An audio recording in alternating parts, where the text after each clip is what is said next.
Hello, and I hope you're having a good Saturday, and I hope this makes it better.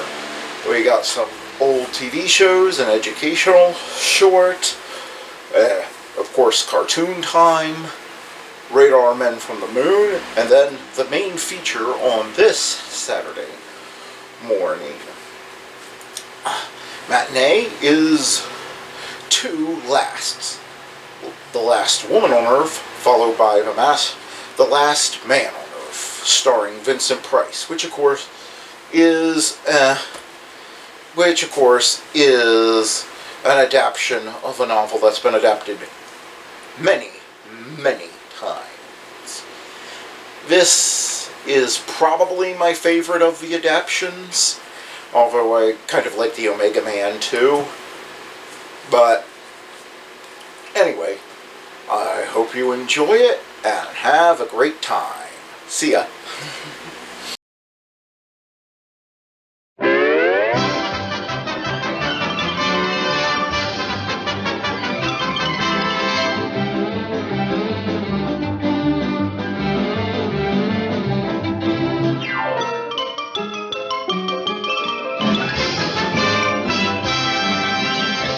Where the honeysuckle vine, finds itself around the door, a sweetheart mine is waiting patiently for me. So please come back to Sunny Brook Farm, back to the farm. The typical American farm presents many interesting sights. This show horse is the pride of the farm and the winner of many blue ribbons. He is trained to perform in every gait. First, let's see you do a trot.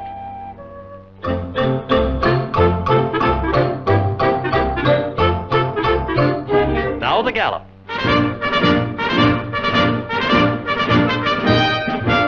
That's fine.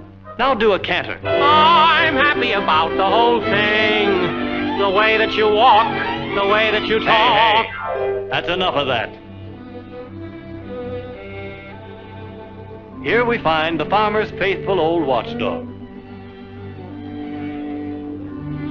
Though he is no longer very active, he still does a few little odd jobs around the house. One of his chores is to fetch the newspaper. Oh, there's the paper now.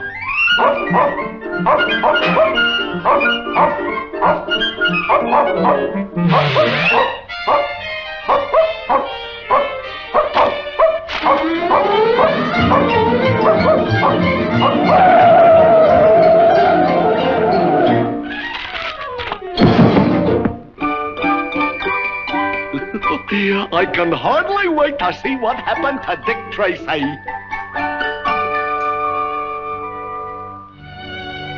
Here is a group of cute little piggies playing in the Well, what are they up to?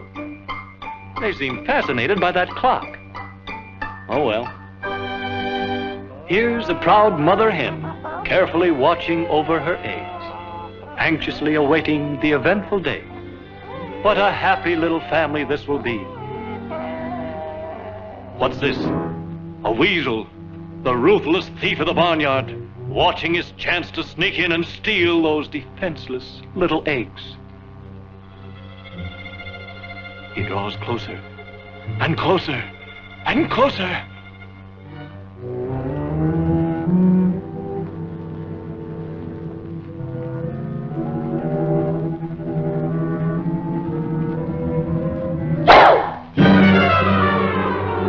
Don't ever do that!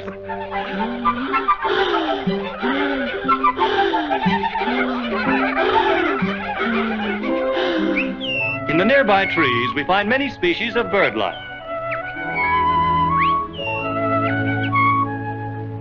The birds always... Oh, look up there. No, over to the left. See? A little owl nestling inside the tree trunk.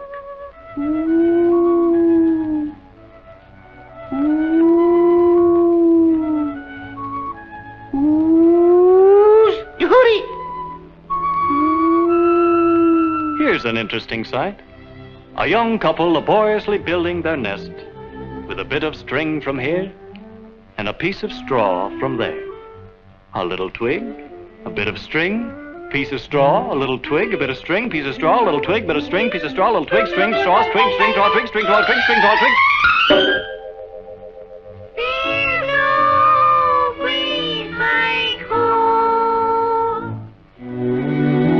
At the edge of the woods, field mice make their home.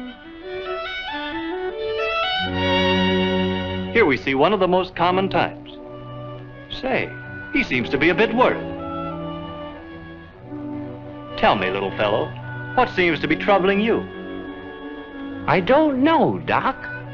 I just keep hearing things. Another familiar sight around the farm is the grasshopper. Here's one. Hippity-hop, hippity-hop, hippity-hop. As you all know, the grasshopper chews tobacco-like substance. And human-like in his actions, he not only chews, but spits out the fluid. Watch. He's chewing. He draws back, and there... Sorry, folks, the Hayes office won't let me do it. Even the tiniest of insects, such as the ants, have a language all their own.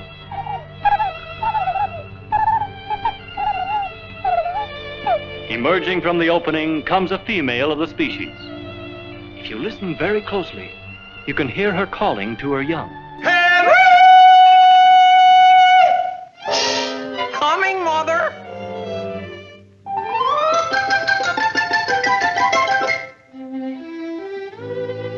The modern farm is conducted on a business like...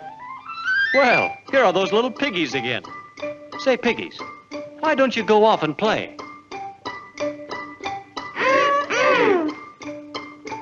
Oh, well, suit yourself. Here is one of the strangest friendships that has ever been known. Natural enemies, yet living together as friends. A cat and a mouse. Tell me, is it true that the cat takes good care of you? And keeps you nice and warm? Well, that's truly a friendship. Now, before we leave you, is there anything that you would like to say to your friends in the audience? Get me out of here!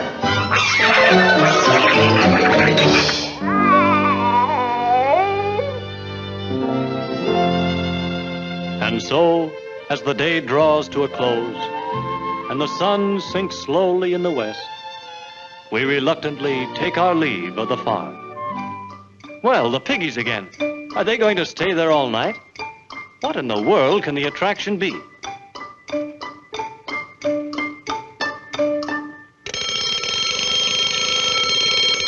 Dinner time!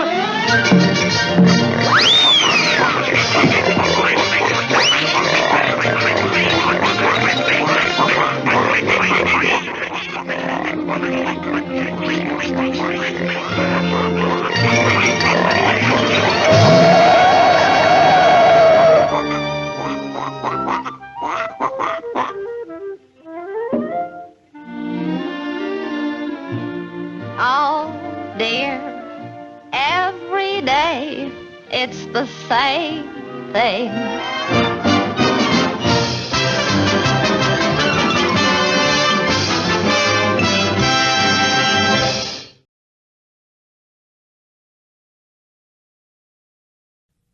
From the Library of Congress in Washington, D.C.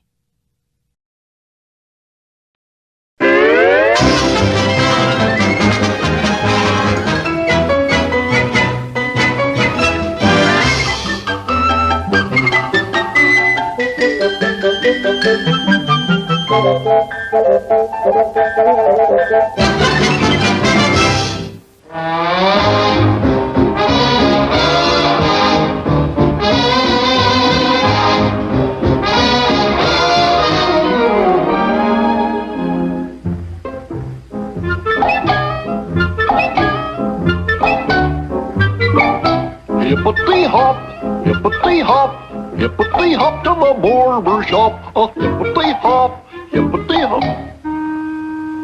Hello, I'm Claude. Claude Hopper. Best darn hopper in the whole world.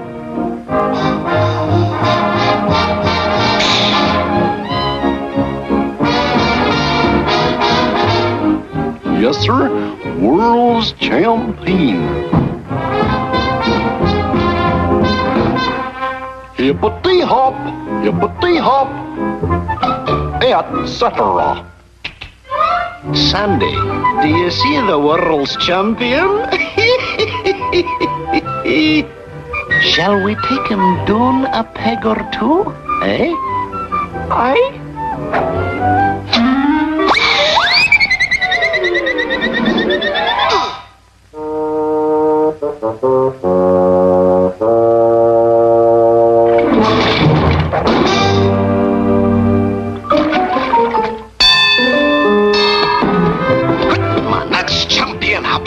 Get in the old 1-2 hop now. Come on, chap. Get in there and drop. Come on, show him, chap. That's the old champ, old boy. Now get us your old knackout hop, champ. Champion? Say, I'm the champion hopper, and I got a certificate to prove it. See? Shall we give him a chance to really prove it, Sandy? Aye? Oh, I'm an athlete, all right. I even got athlete's feet.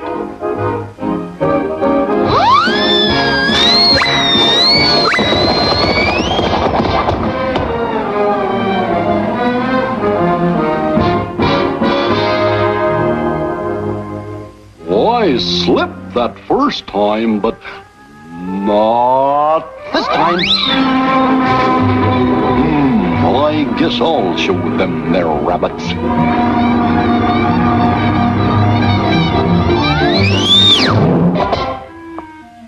Sorta hard on my metatarsal arches.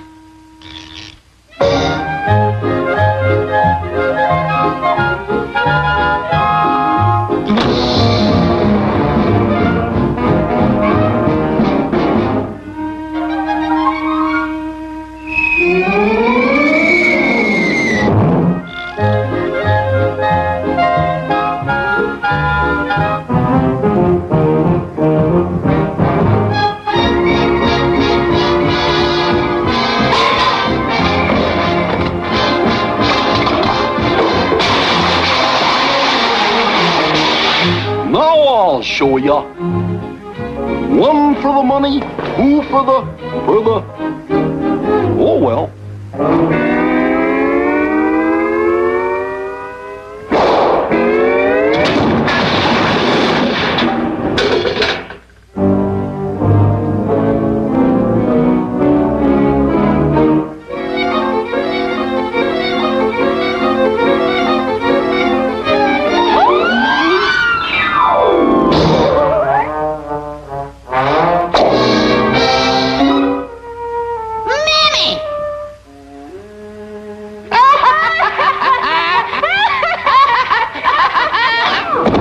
What is he laughing at me for?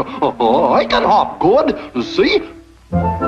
Hippity hoppity, hippity hoppity, hippity hoppity, hippity hoppity, hippity hoppity, hippity hop.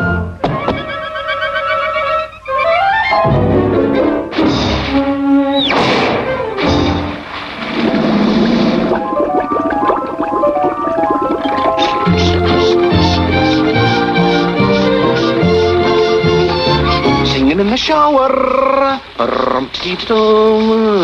singing in the shower.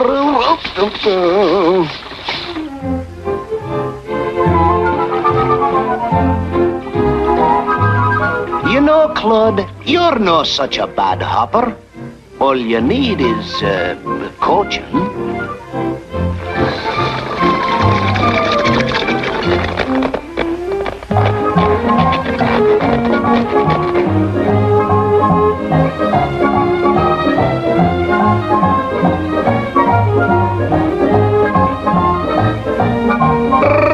Ready, Sandy?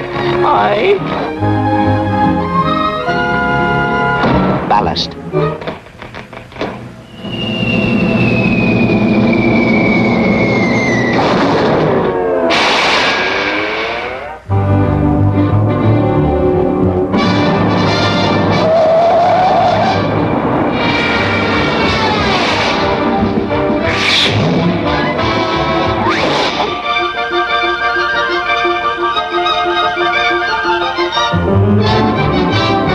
Gosh, this is sure a champion jump. I wonder where I am now.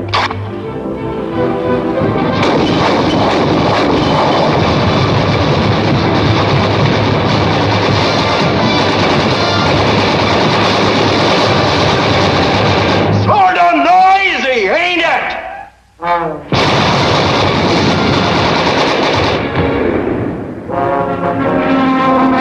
Dynamite!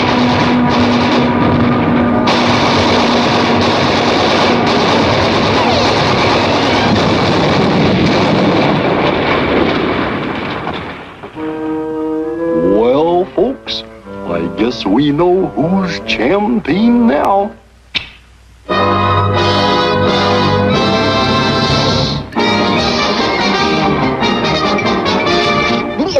That's all, folks.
Popeye, I'm plain crazy about aviators. I fly away with one goodbye. I'll live.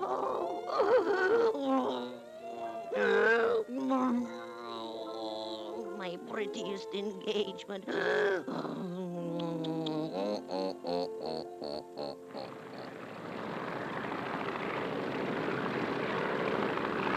Hurry up. There's plenty more to do. Make it snappy.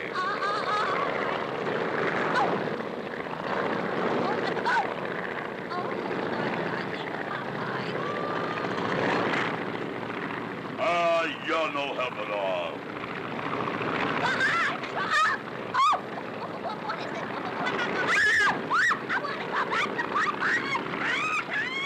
Okay, you go back. End of the line.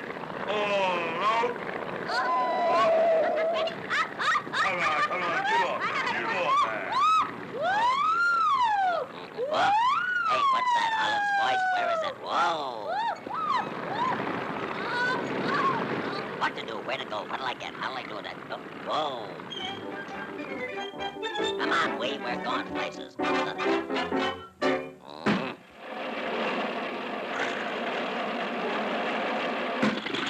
do it. Signals. 24, 36, 42, 43.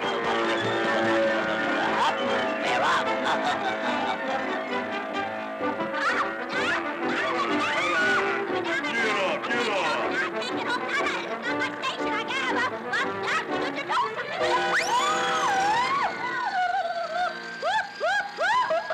Hey. Whoa. Take this. I'll be right back. Oh, what a predicament! Oh, what happened here? I didn't even know what it was.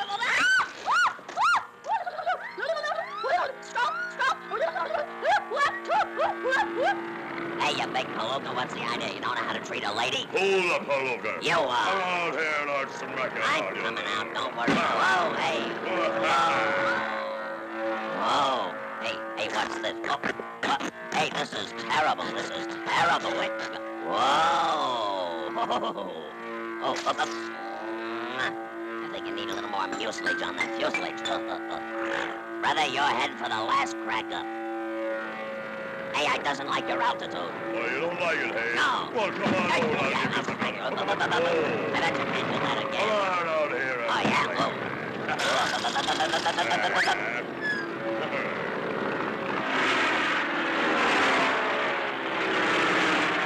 Yeah, I think something's wrong here. What's the matter? How do you stop this thing? Turn on the average. I'll grind up like a square. I don't like these Sunday drivers. Oh, hey, what happened? Where's the rest of this thing? I had a couple of wings on here. Oh, hey, look out below. Haul out the bumper shoot. Up. Hey, spread your wings there, young fella. Whoa.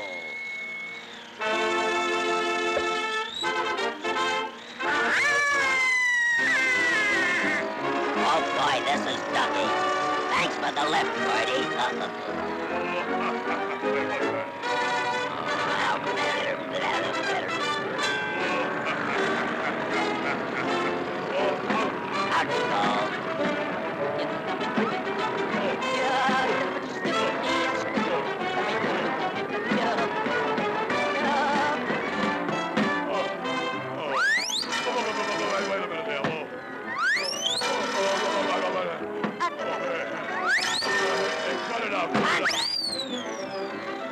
I guess I'll save his life for him.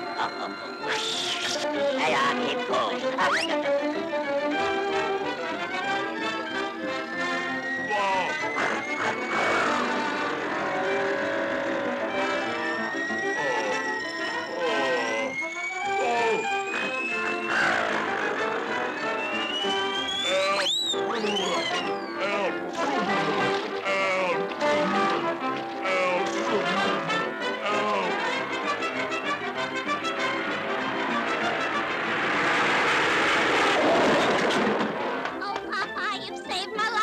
Say nothing of it, Olive.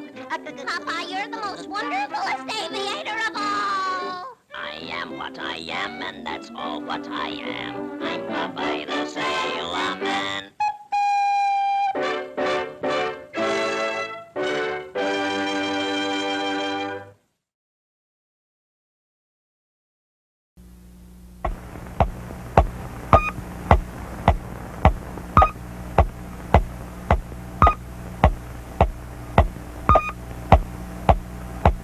And now stand by for adventure. 3, 2, 1. In the exciting story of the fire bomb.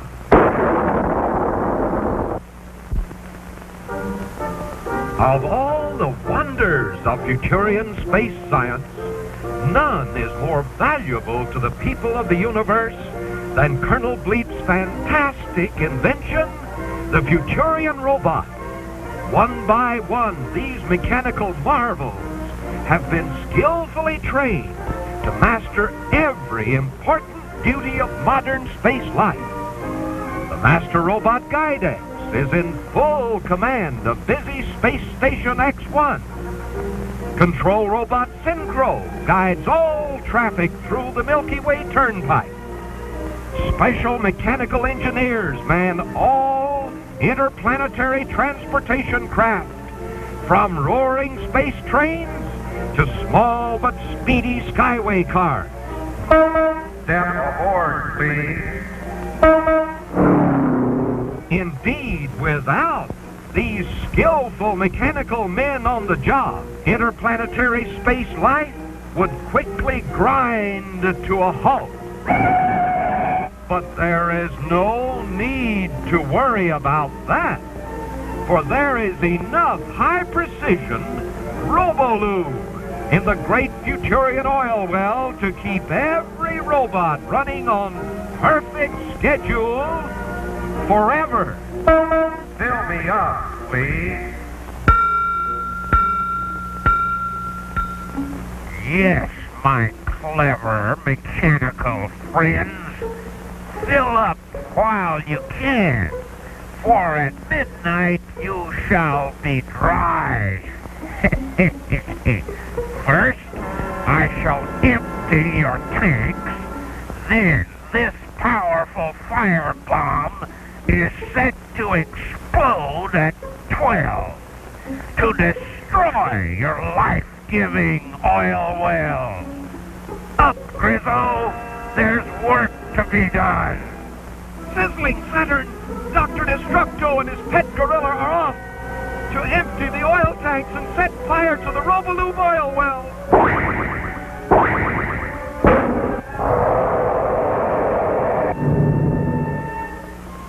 At Futurian Fire Control Center, a powerful fire detector scans the sleeping skies. Ever alert for the telltale smell of smoke. Smoke! Great galaxies, Grizzo's firebomb has exploded on schedule. The Robaloob oil well is a mass of blaze. Robot firemen leap to the call.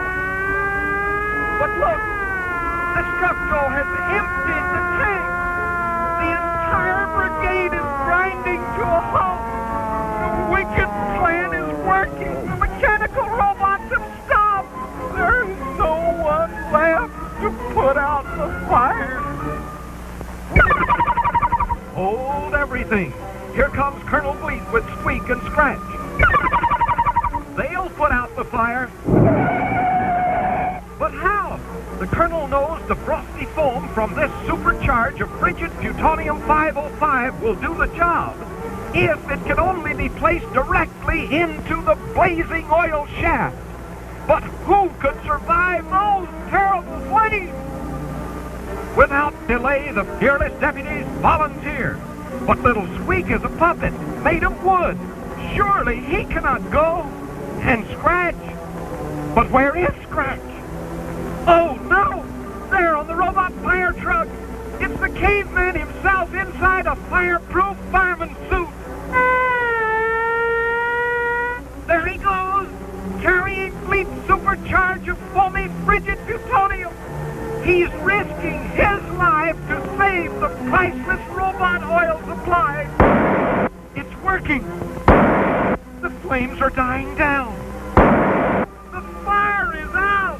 Hooray! And there's good old Scratch, safe and sound in his fireproof fireman suit. And so, for his bravery, the gallant caveman was made honorary chief of the Futurian Robot Fire Brigade. All of which goes to prove that oil's well that ends well.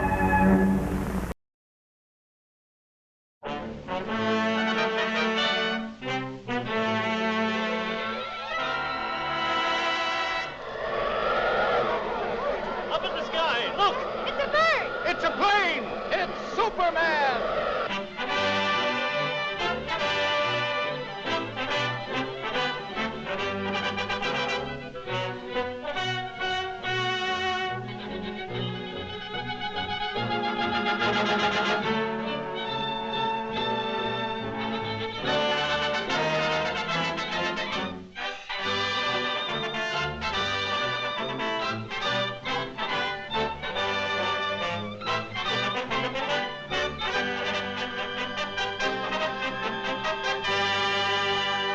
Faster than a speeding bullet, more powerful than a locomotive, able to leap tall buildings at a single bound, this amazing stranger from the planet Krypton, the Man of Steel, Superman.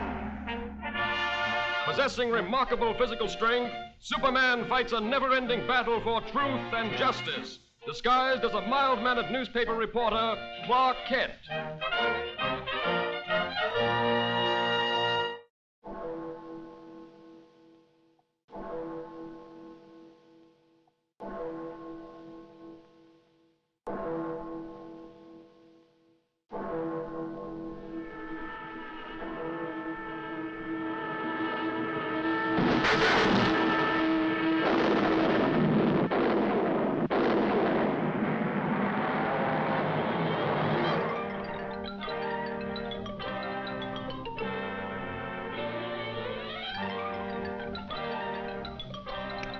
Send in Lois Lane and Clark Kent.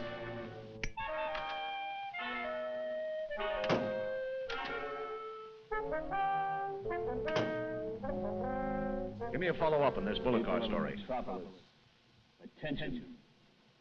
The destruction of your police station today was only a small demonstration of our power.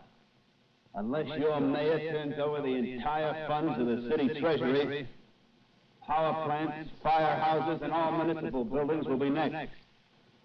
Take heed. This is your last warning.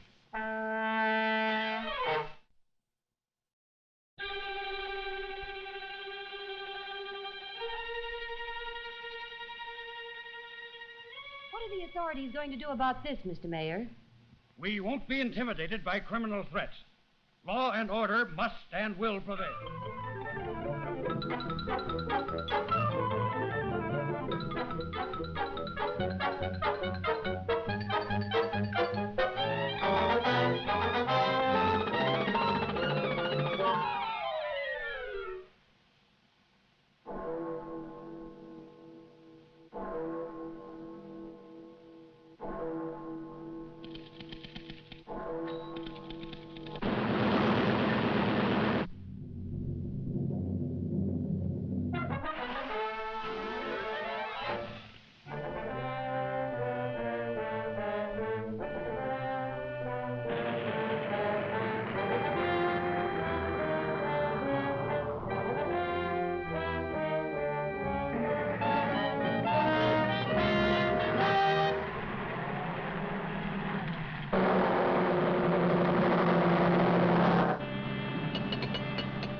The volunteers!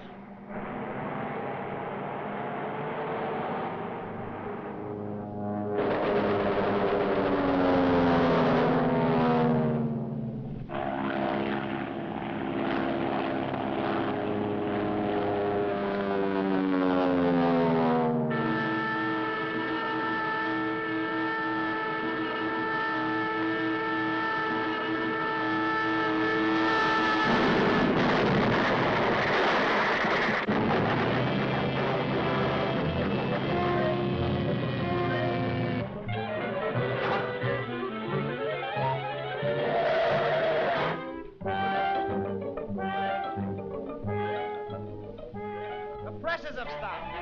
The presses have stopped.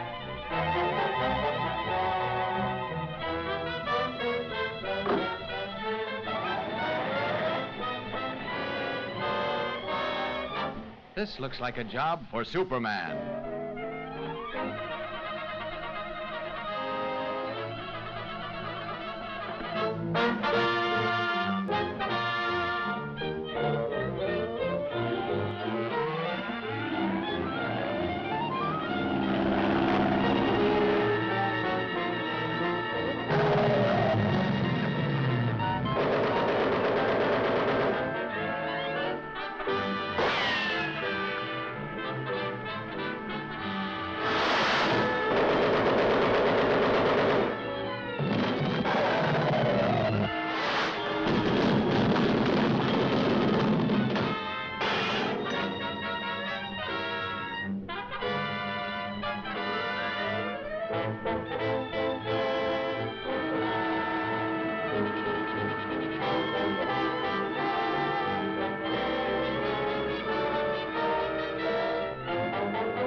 Phyllis.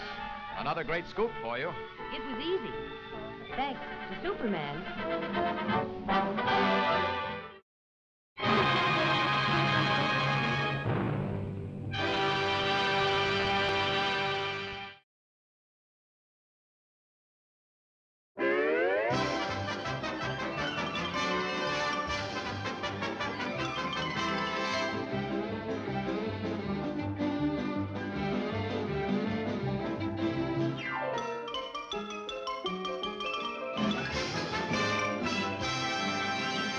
In the morning, in the evening, ain't we got fun? Life is sunny, oh my honey, ain't we got fun? We never worry, no reason to fuss. We never hurry, take it easy, that's us. Okay, let it go! To December, ain't we got fun? Only good times to remember, oh boy, what fun. In the meantime, in between time, ain't we got fun? In the morning, in the evening, ain't we got fun?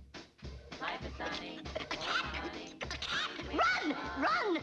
Oh, there's nothing to be afraid of. He can't hurt us. He can't get in here. The cat! Lights out!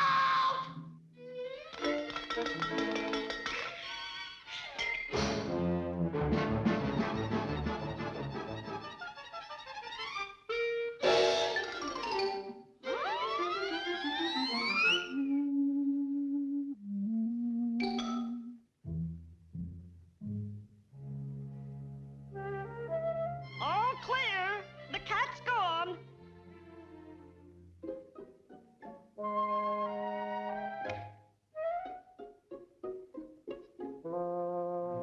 Come on out, fellas.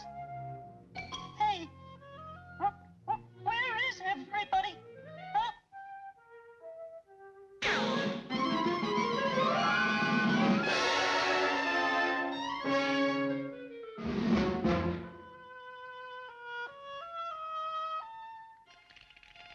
What's the rush? I'm not going to hurt you.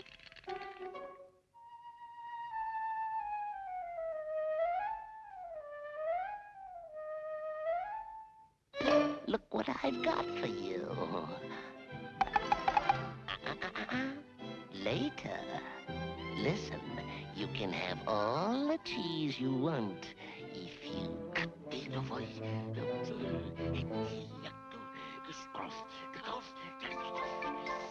Oh, understand?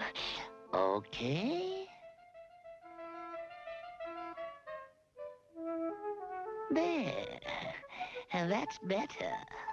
Now get going!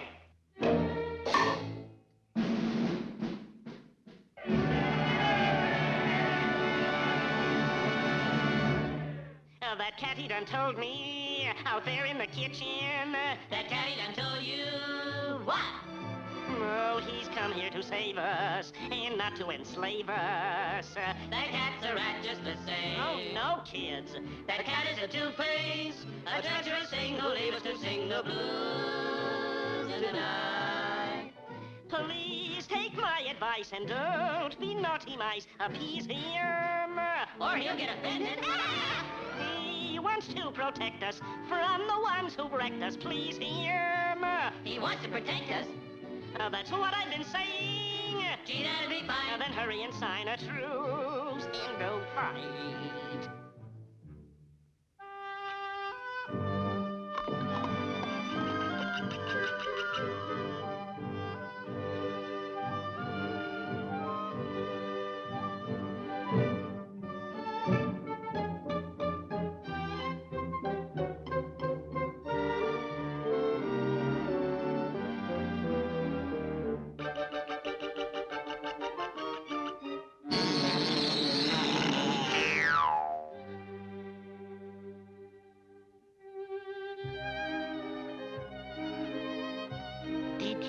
Ever have a feeling that you wanted something, but you didn't know what it was? Yeah, oh sure. I always get that feeling too. I know. I want a nice, fat tender mouse. Yes, sir. One nice fat tender mouse.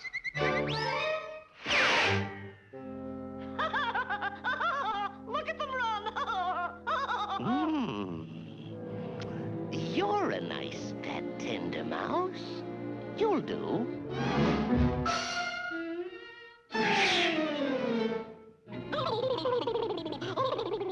Shark.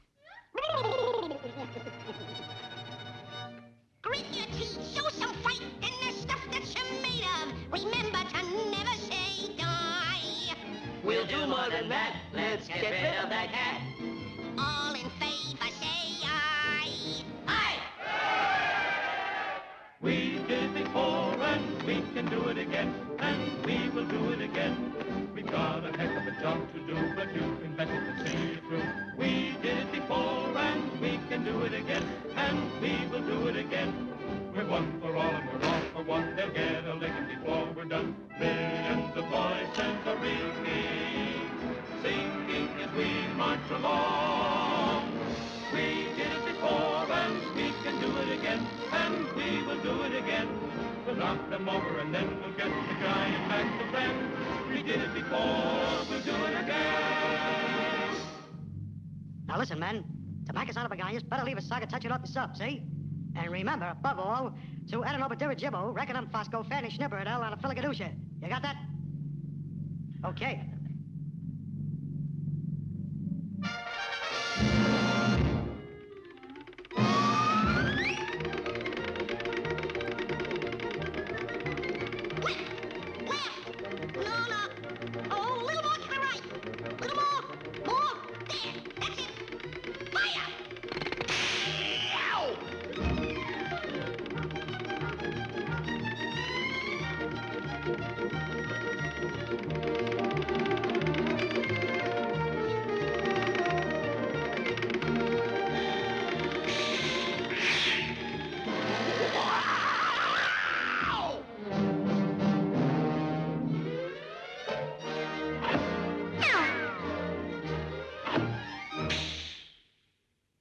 We did it before.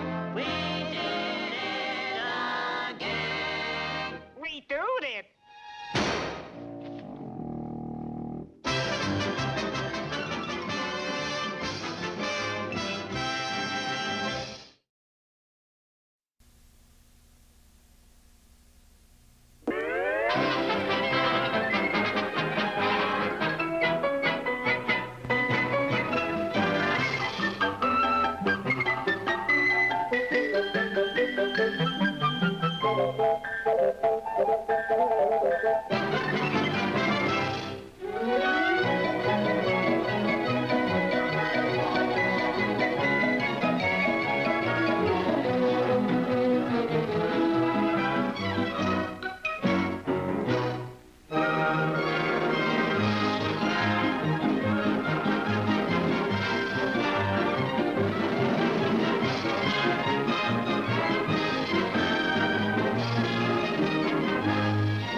Close your sleepy eyes, my little buckaroo, while the light of western skies is shining down on you. Don't you know it's time for bed, another day is through. So hit the hay, my little buckaroo.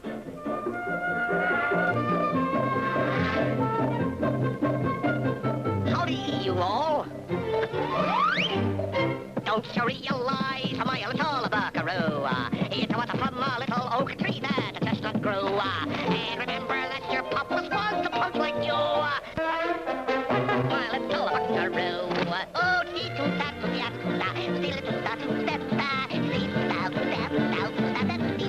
now it's time for you to run up a dream or two. So get some shut-eye, my little buckaroo. Indians, let me out of here!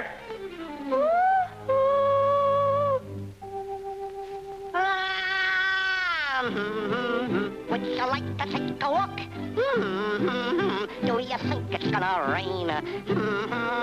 How about a sarsaparilla? Ah, my darling, my adorable one. Ma chérie, I love you, love you. You are divine, my little prairie flower. Oh, so timid, so shy, so retiring. Oh, gee, kid. You really think so? Honest, Injun? Yeah, I'm the quiet type, all right, but I could sure go for you. Only my boyfriend, Little Beaver, won't let me have no fellas. He shaves the head off.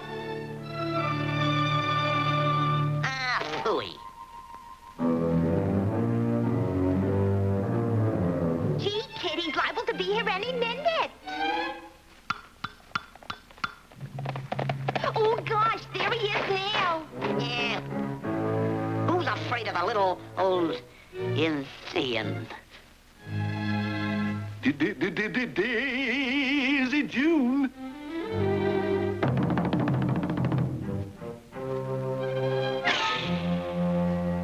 Who here? Hi.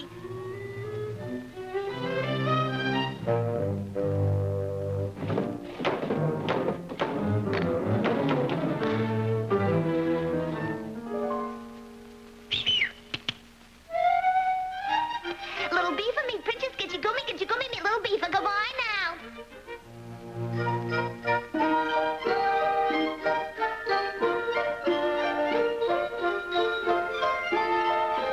Coochie, coochie, coochie. You like 'em, little beaver? Ugh. Ugh.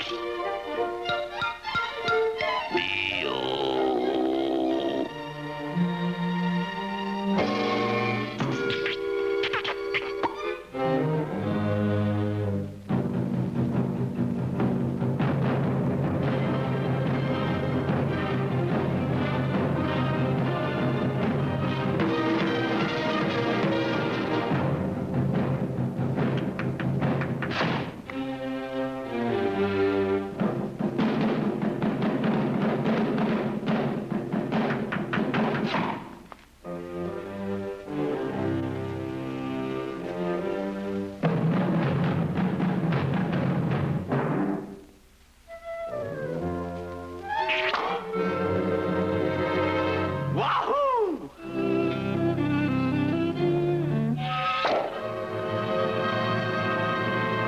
Wahoo!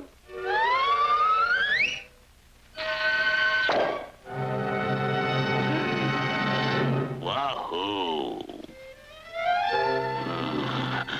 Me love 'em, you. Ooh, we pitch 'em, woo. Oh, you divine.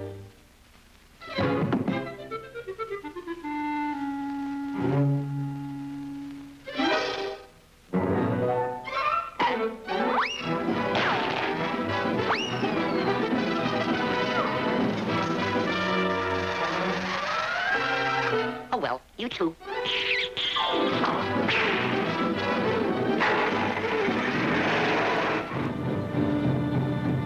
Follow 'em, car.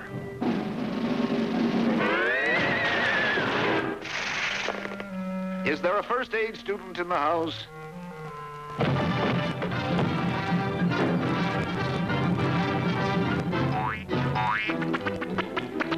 We don't use any ammunition, folks. We save it all for the army.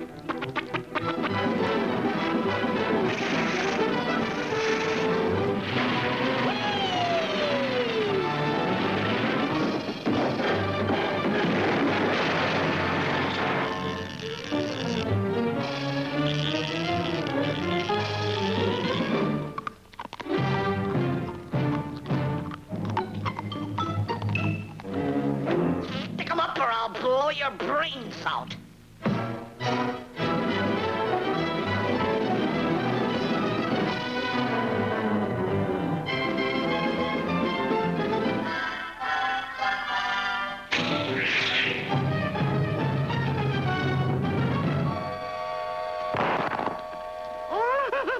You broke my little hammer.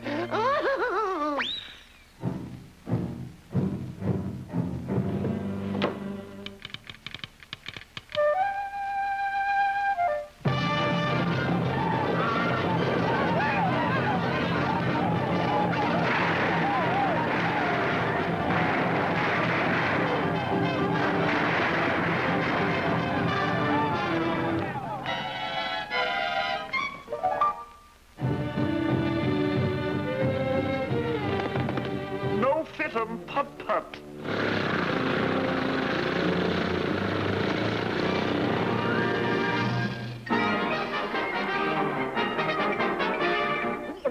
That's all, folks.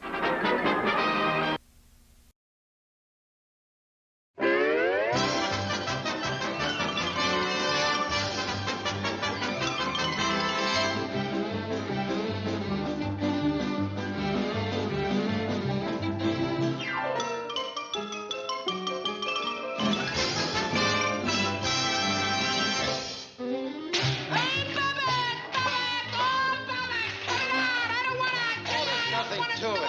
I won't do it, I tell you, won't do it. Oh, wait a minute. I don't want no part of it. Listen, I you want to won't do eat, it. don't I you? won't. Yeah, Babbitt, I want to eat. I love to eat.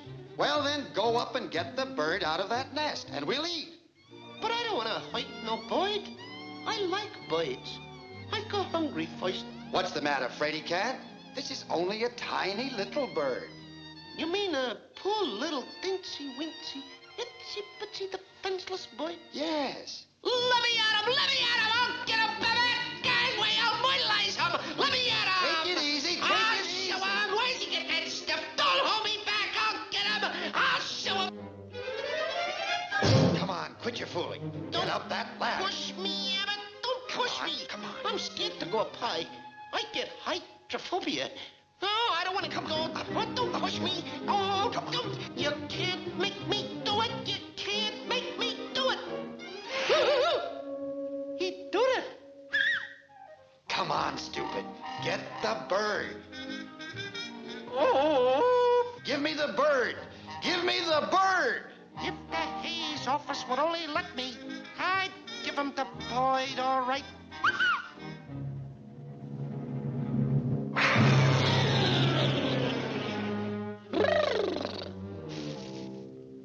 Oh, Babbitt! Babbitt! Oh! Hey, Babbitt! Look! Stilts! Help! Help! Babbitt! Here I go again! Catch me! Help! Hey, I'm too young to die! Help! Save me! Help! Hey, how'd you get away up here? Say, Babbitt, are you sure this thing is gonna be okay? Of course. Everything's under control. Don't push me down in a box, Babbitt. Please don't do it. Don't do it. Hey, Babbitt! Oh, Babbitt! Babbitt! What's the matter now? I'm afraid of the dark. Well, I'll let you out then.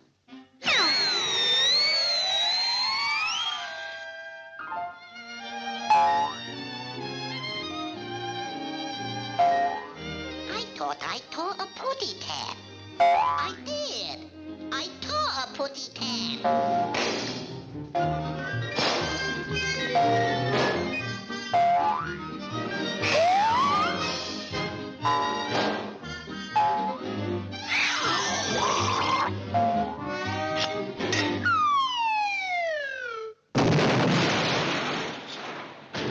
Oh, the poor putty cat.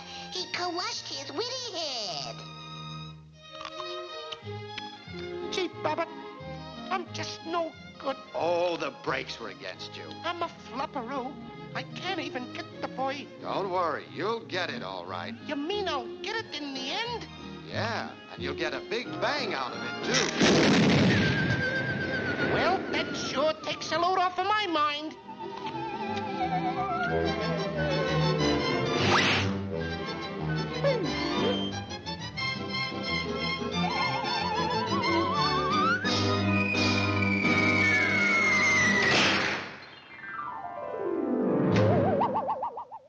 Hey, cut it out! Cut it out, pigeon! Don't do that! This witty pitty went to martyr. This witty pitty stayed home. This witty pitty had roast beef. Well, what do you know?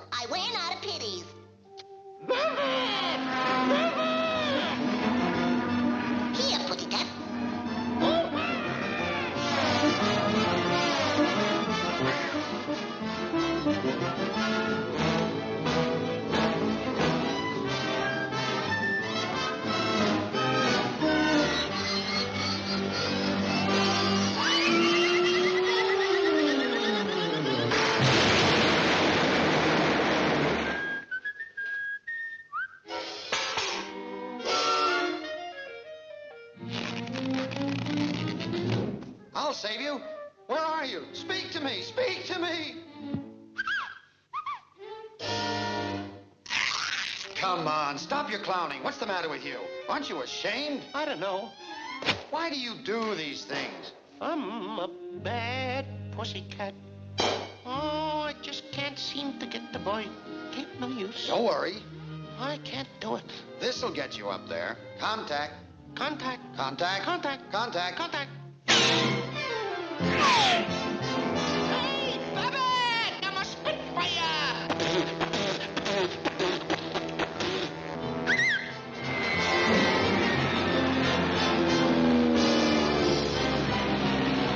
Hello? Fourth Interceptor Command?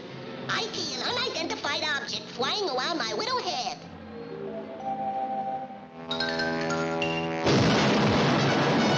Is there an insurance salesman in the house?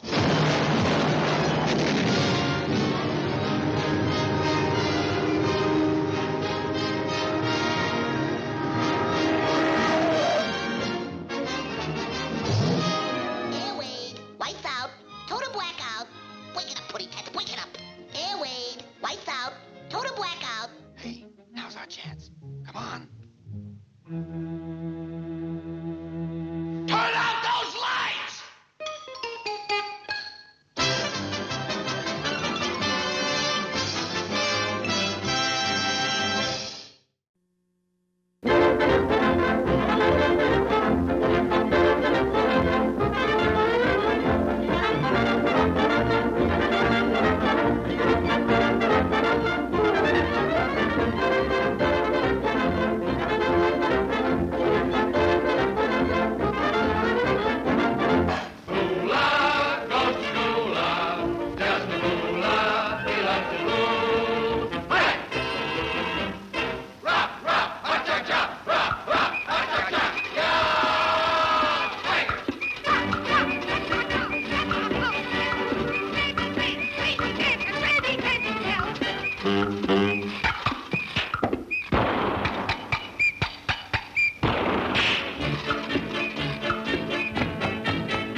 Hoorah!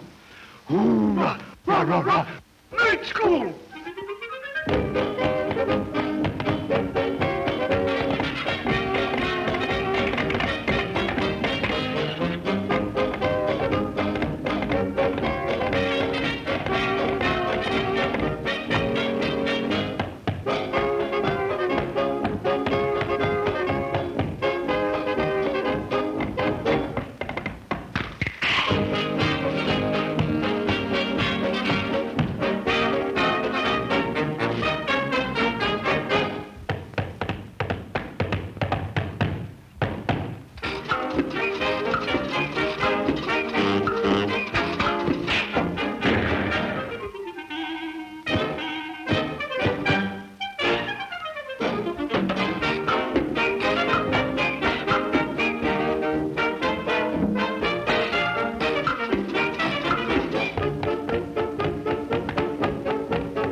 Hi-ho, everybody! Hi-ho! It's Randy the Freshman! Oh-de-oh-do, Who gets all the girls chasing him around? Randy the Freshman, the freshest kid in town. Who wrecks all the parties, turns them upside down? Randy the Freshman, the freshest kid in town. I play the ukulele, I play the saxophone. And the pretty babies just won't leave him alone. Who got bounced at Harvard? Princeton, Yale, and Brown. Randy the Freshman, the freshest kid in town. Rah, rah,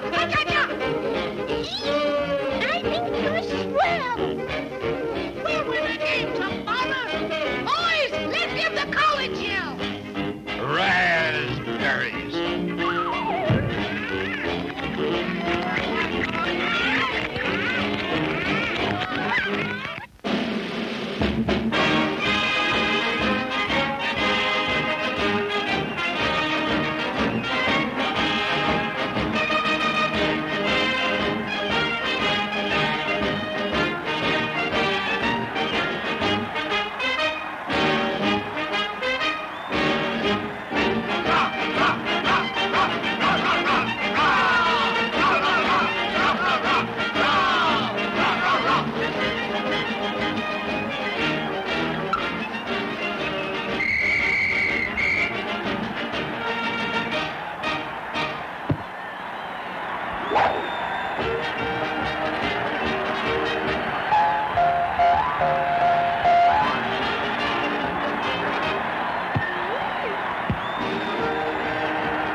Listening?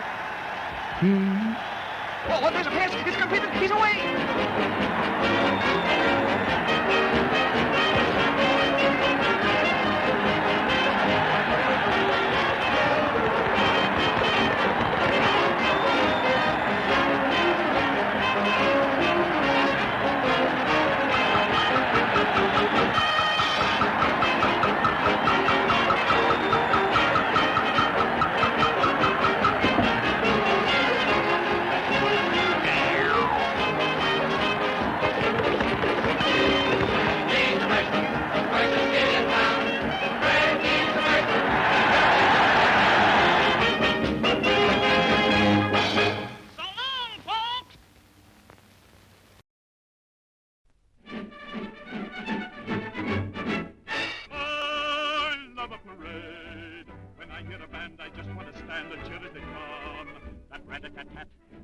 The flat of a horn, that rat-a-tat-tat, a bright uniform, the sight of a drill will give me a thrill.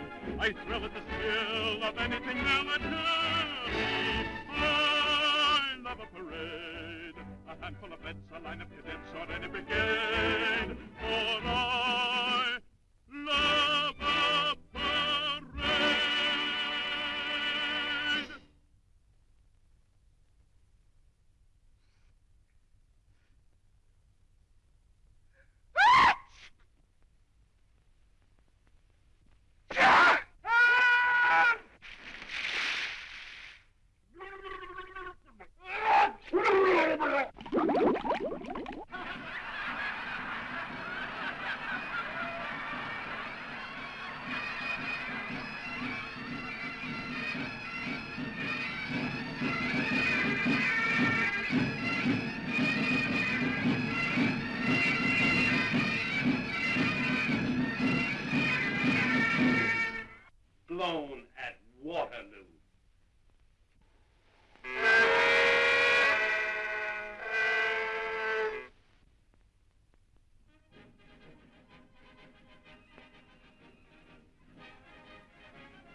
vast and beautiful wilderness. There is stillness in wild places.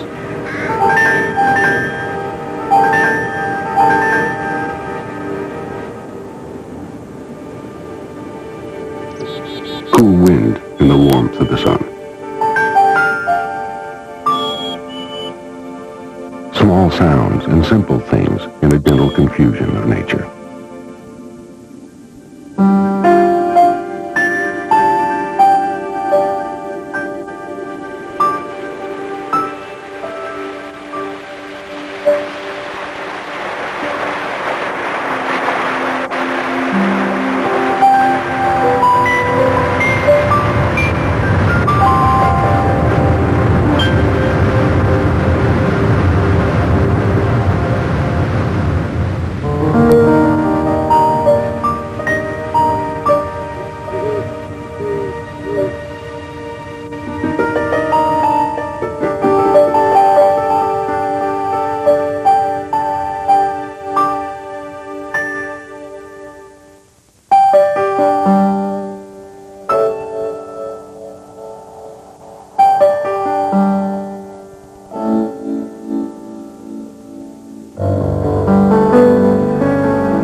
Mountains rests in the shadows of torn and scoured peaks and shimmers in the luminous air of dawn.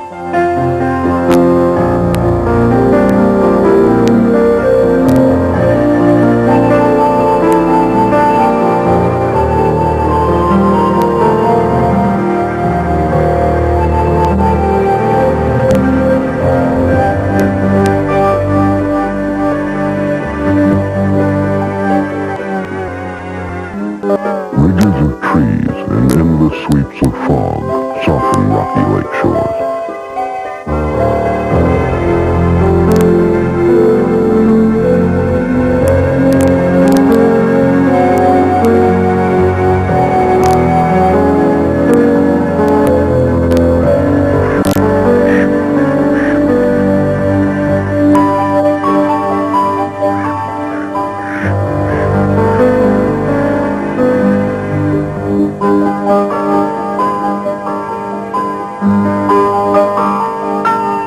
The slopes are green and fresh and cool, and the breeze is misty, like a dream.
Deep within Olympic is an intimate, silent world of forests.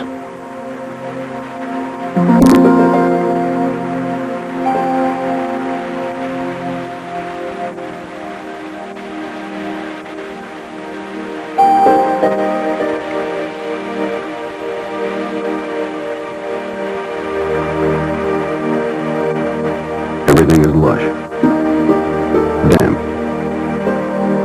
and still.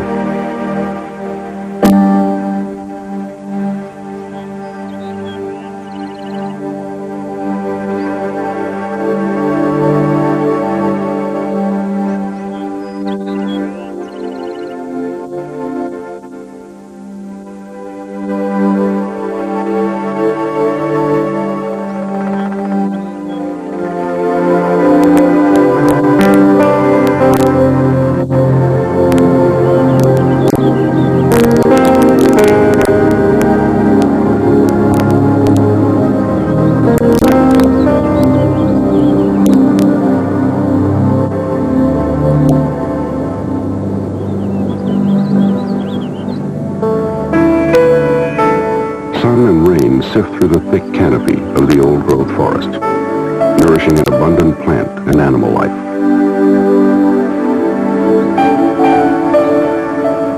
The air is misted and gentle, the trees massive and ancient.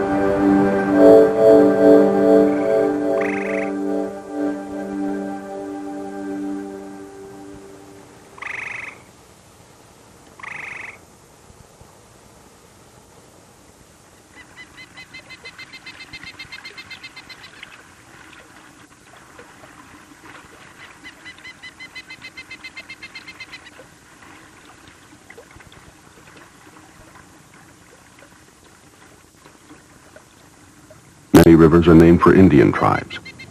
Skokomish, Elwha, Ho.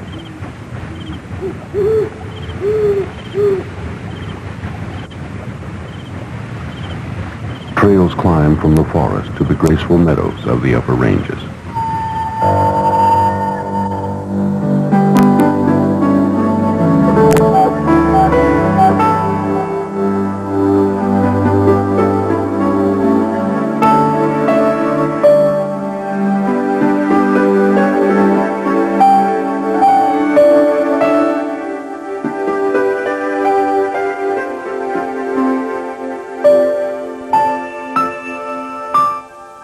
Olympic whispers of a nobility that is everywhere. A dignity that is timeless.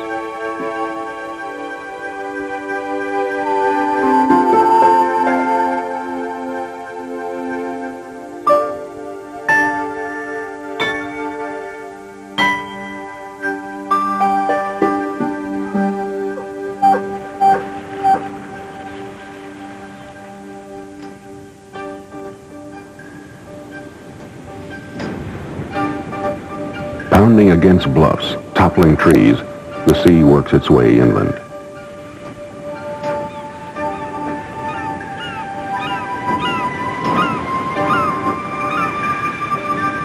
Lone stalwart sea stacks and islands topped with scraps of forest were once headlands before the Pacific severed them from the mainland.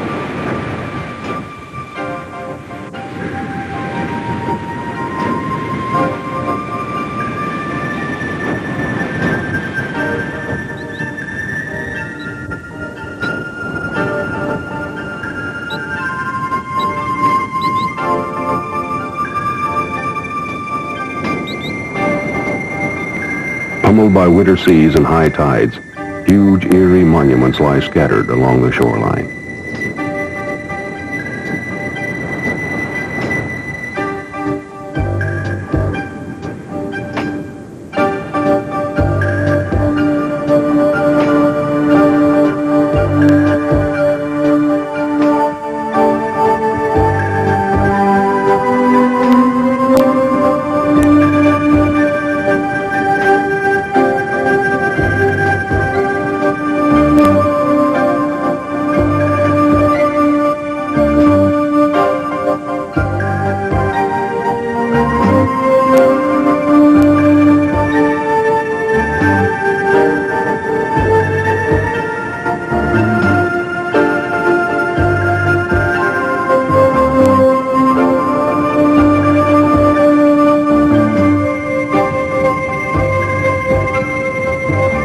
Rich and intricate Indian culture began here thousands of years ago.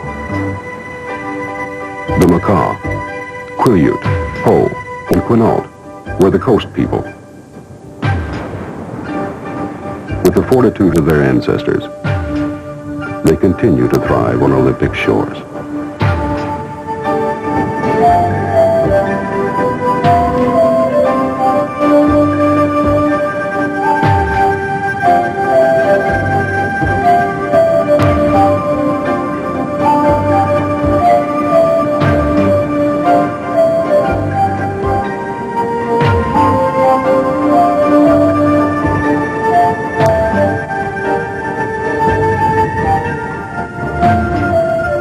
There is delicate beauty in the wildness at the edge of the sea. The pale warmth of the sun glows behind darkening silhouettes. And the day's light quietly drifts beyond the horizon.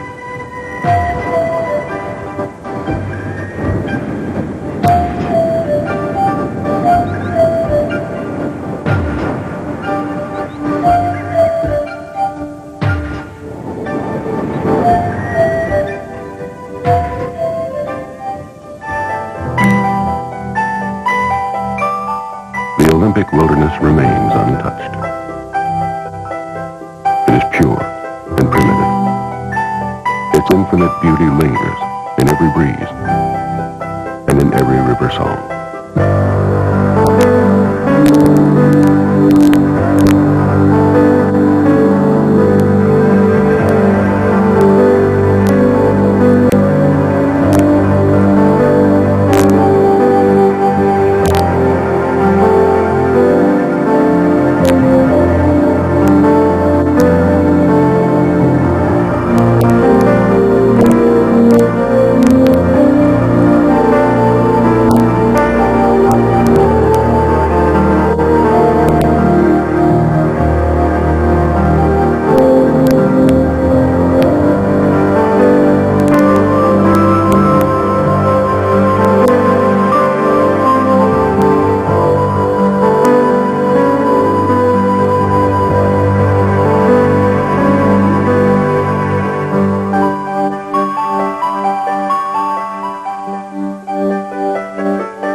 It's the magic of the blue mists.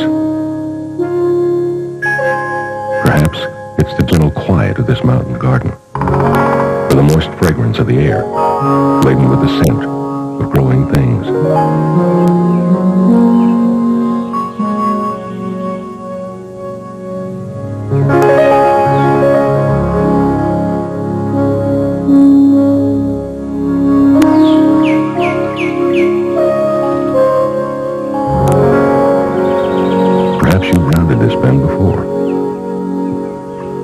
That creek, or stopped and marked marveled at the vast lushness of it all.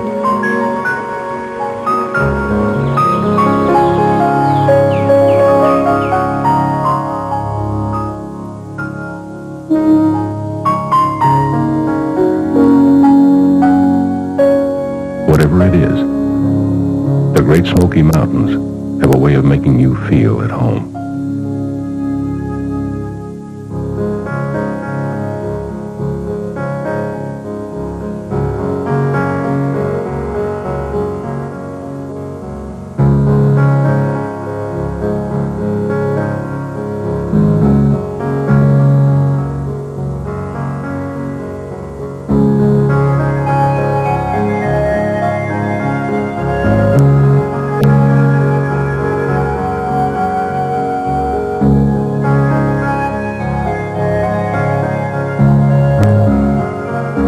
These are soft mountains, rumpled hills that reach and rise, autographing the earth from north to south. Distinct and strong, their signature has been sanded by wind and water for more than 200 million years. Each season brushes the land with a gentle grace, a mantle of white and brown in winter, a golden summer glow, a palette of colors in spring and fall. The Smokies are always dressed for company.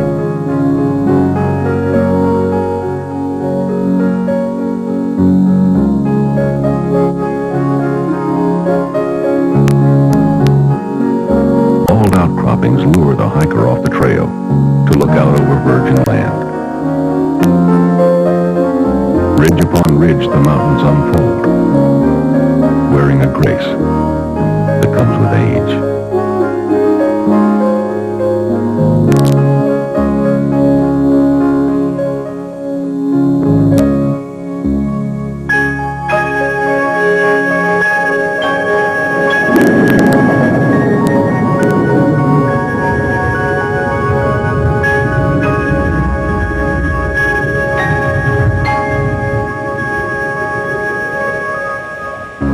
Dignified and lush, the Great Smoky Mountains are alive with the spirit of the Indians who first lived here.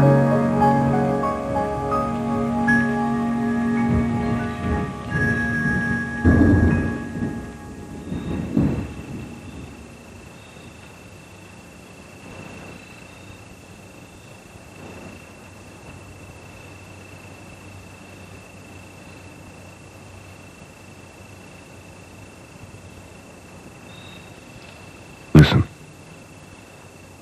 Forest sounds. Magnified by silence. By stillness.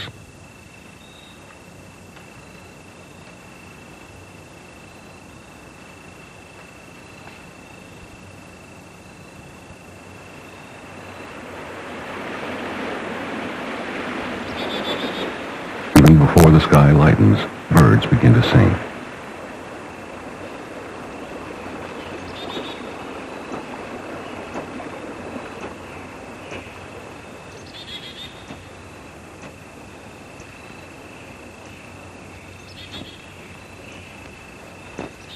Other inhabitants of this rich forest greet the day more quietly, their passage camouflaged by padded feet.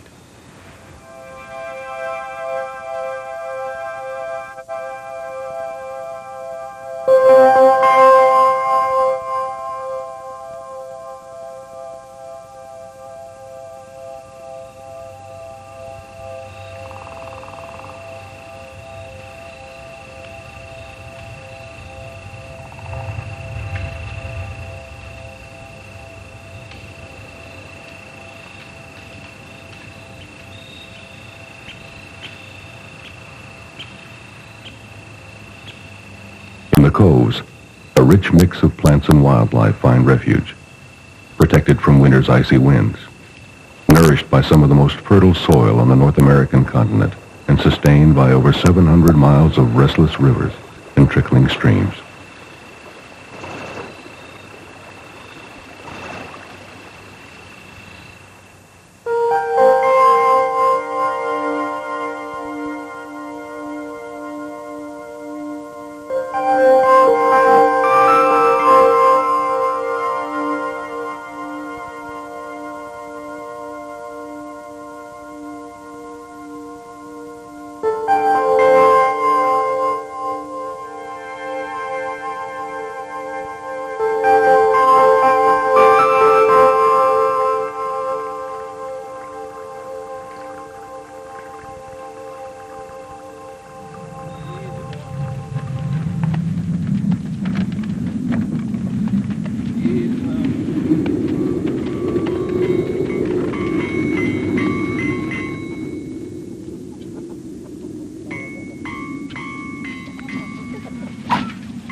families are gone now.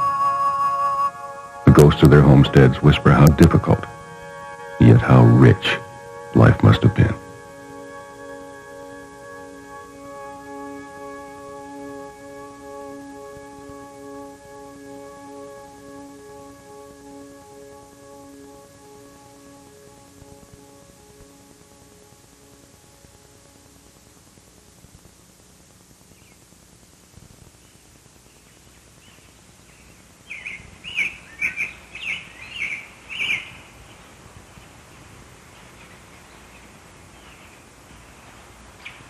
Walking the Smokies is a timeless experience, one that lets the mind wander.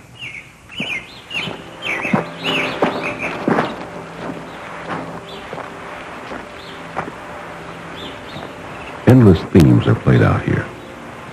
Each trail weaves a different story. A quiet path where mysteries are hidden in the blue shadows.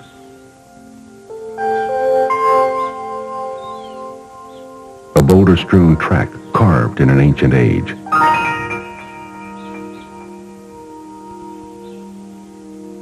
A secret winding walkway into a child's deep forest hideaway.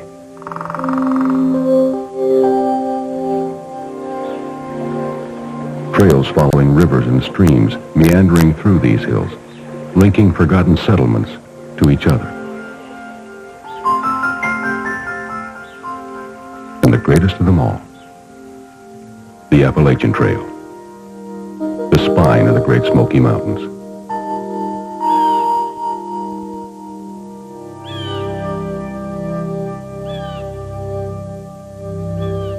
These winding pathways disappear here, reappear there, inviting the hiker to places where he is wonderfully and simply alone.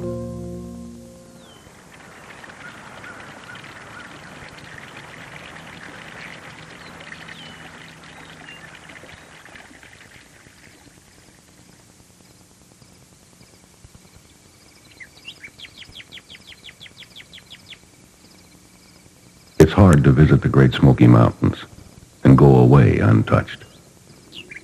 The spirit of this mountain wilderness lies in the subtleties of the swirling mists, in the overwhelming abundance of plant and animal life, and the poignant dignity of empty homesteads.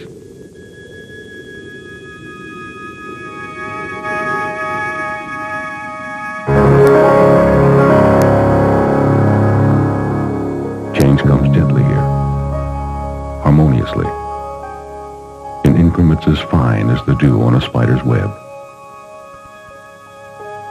Richer for having come, we leave knowing that these mountains will call us back.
air is full of the sea.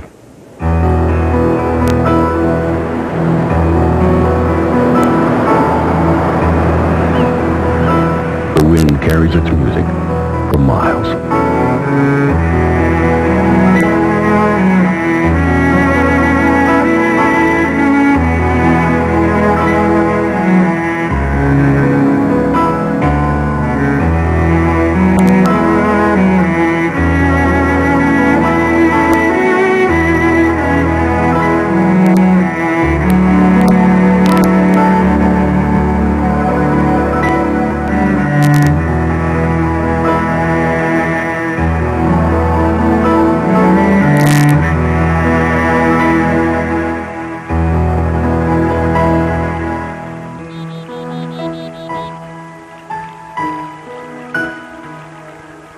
Acadia is a land of contrasts, where quiet forests and gentle inland ponds lie hidden behind chiseled headlands and high, jagged ledges.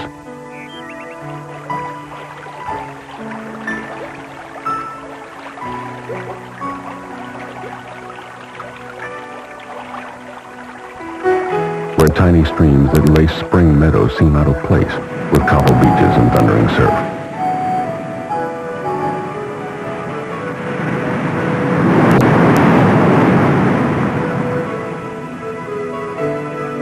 The rock underfoot is ancient and sturdy, worn by wind and water.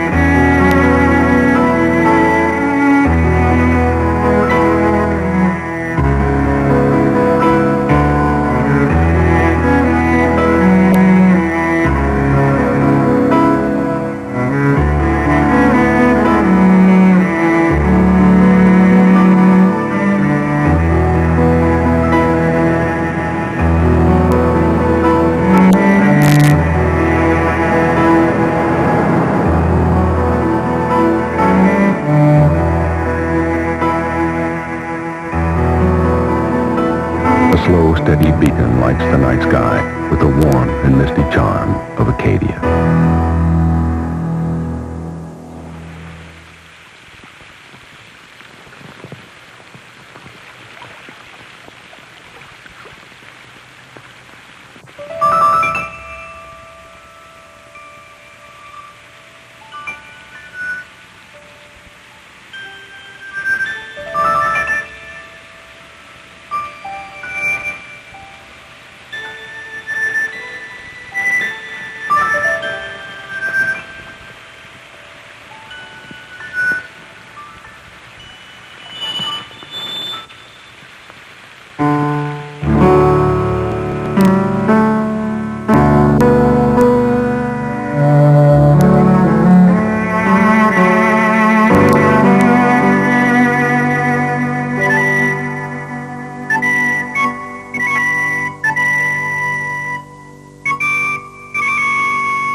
Rustic carriage paths meander through painted worlds of cinnamon ferns, bright autumn leaves, and moss-covered rocks.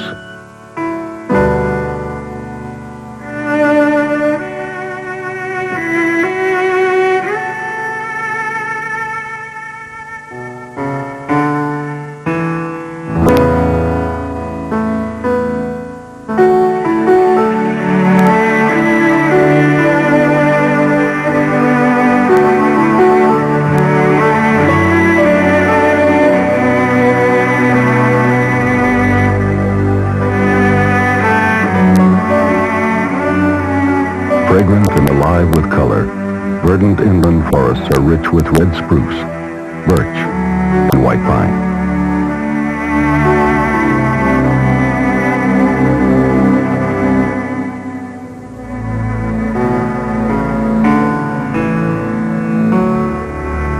In the fall, red maples and aspen blaze with scarlet and gold.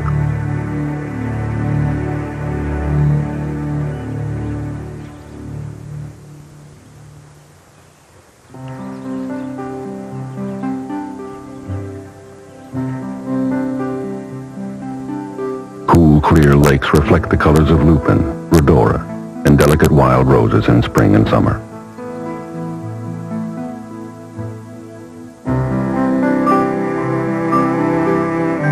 Meadows of wildflowers and patches of blueberries cushion the hills.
The coastline of this small corner of Maine is challenged and changed every day. Giant breakers batter away at ancient granite, chipping fragments from 100-foot cliffs.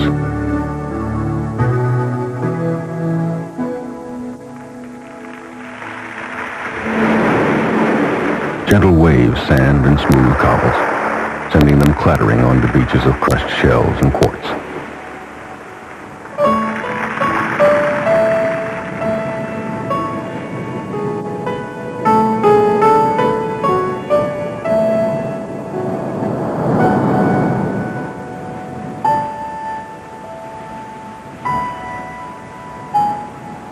The softness of a beach swept with summer fog lingers, damp and hushed.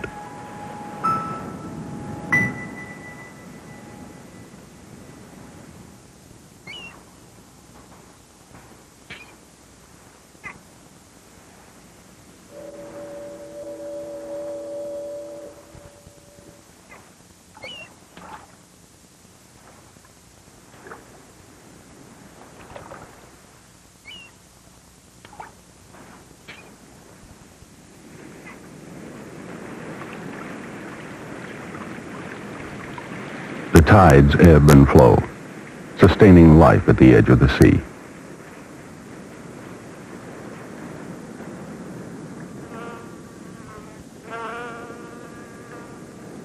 Nourished and protected in tidal pools, tiny plants resist the endless push and pull of ocean waves.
Solitude and serenity are found walking along these shores.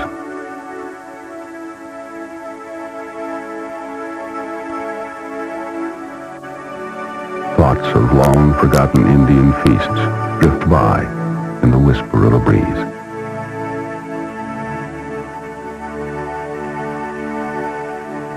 Dark rivers of frozen rock spill into the sea. Ghosts of warships that once hid in Frenchman's Bay disappear in the fog. And seagulls float above footprints that lead nowhere.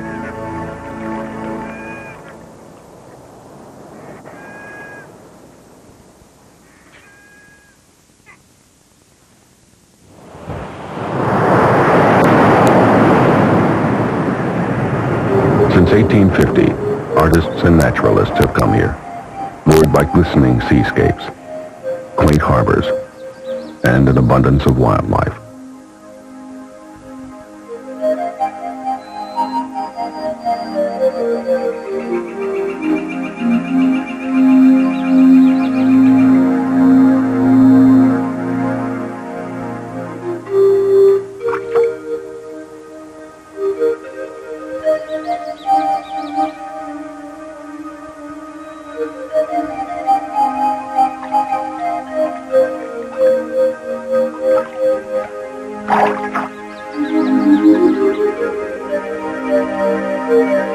In the early 1900s, protective and determined private citizens gave thousands of acres of Acadian land to America, an unselfish effort to preserve its rich history and natural splendor.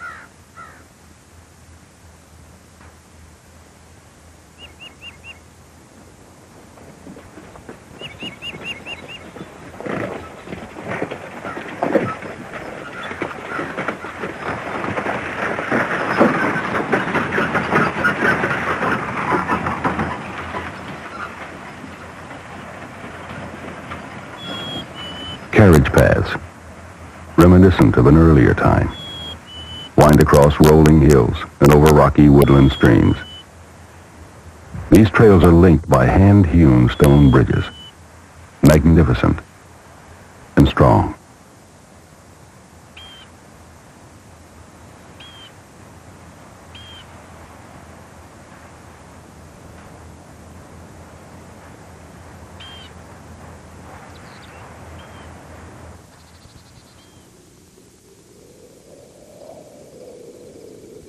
Acadia is a land surrounded by a pervasive and powerful sea. It is rich with forests and mountains, lakes and wildlife.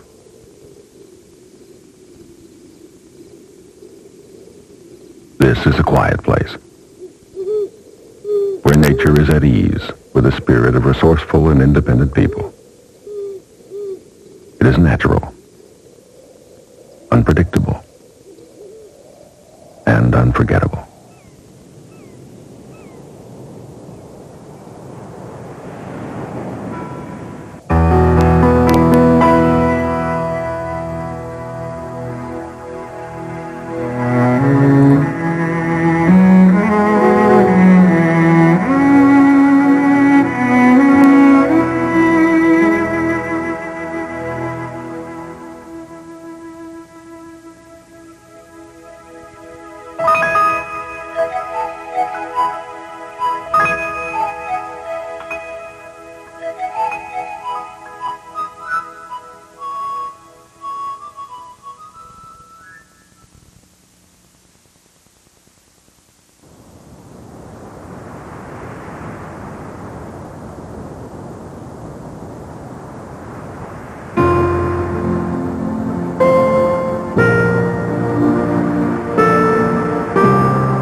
Even to those who have seen you only in pictures, you are a mind-boggling sight.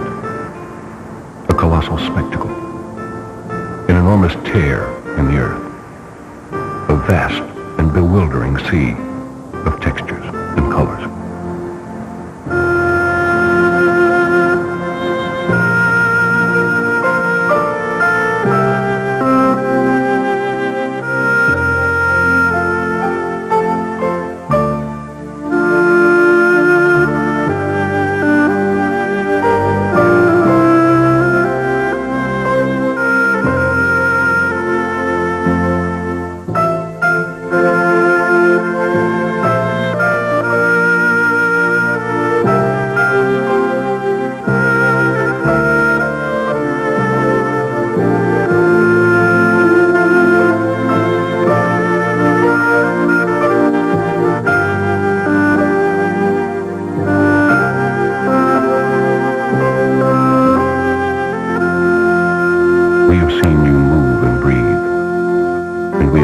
changing moods.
Watched you welcome a mantle of snow with a quiet that silenced the wind and a dignity that stilled the sky.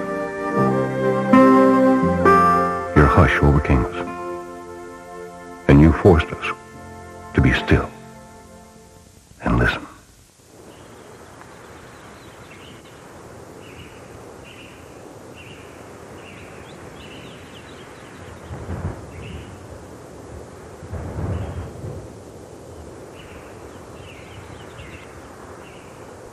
We have seen you when you were serene.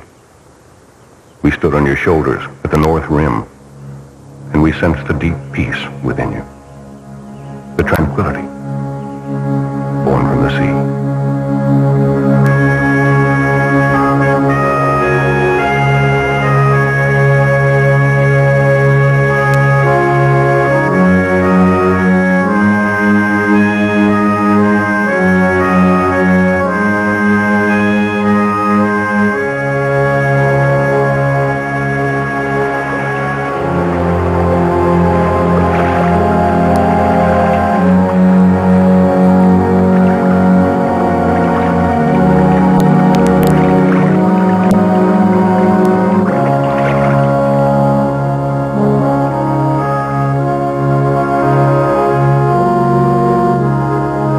You enveloped us in a cocoon of silence, hiding us from time, shielding us from the world. And we were at ease and at peace.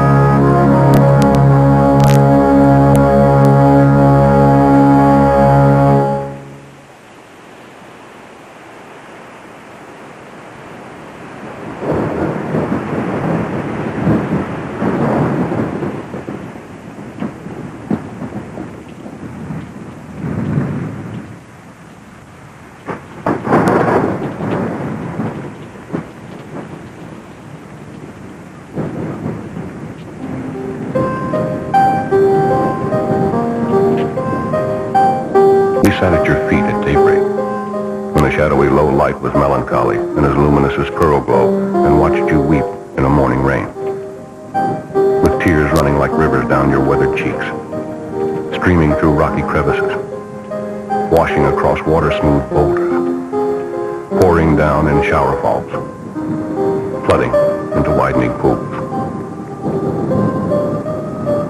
We stood in the cold rain, shivering while the wind whistled through the teeth of the juniper trees, and watched the cloud shadows run across your body, giving you a menacing look that chilled us more than the cold.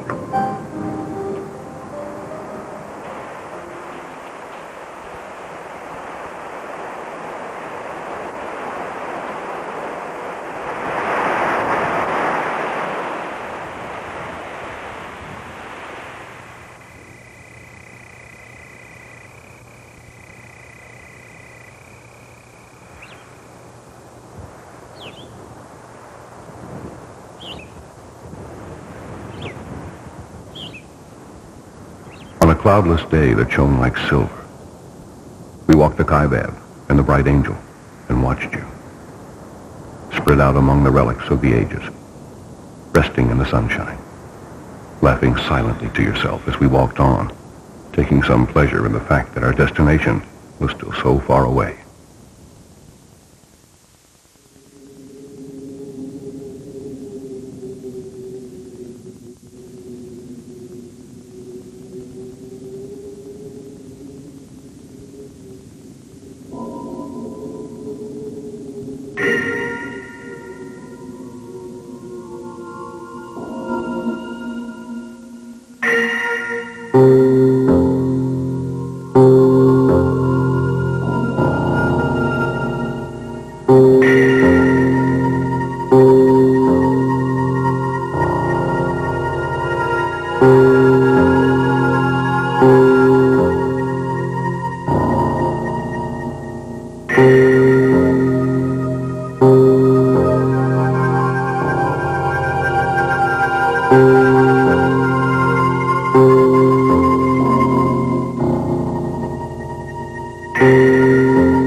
We've seen how you change, but never change.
All day we watched while you revealed your beauty to us. And as you slipped gracefully back into night, we stayed, waiting, hoping for one more flash, one more glimpse, hungering still for another day, when we could again wander amidst your ancient altars of time.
me just in time and changed my lonely life that lovely day.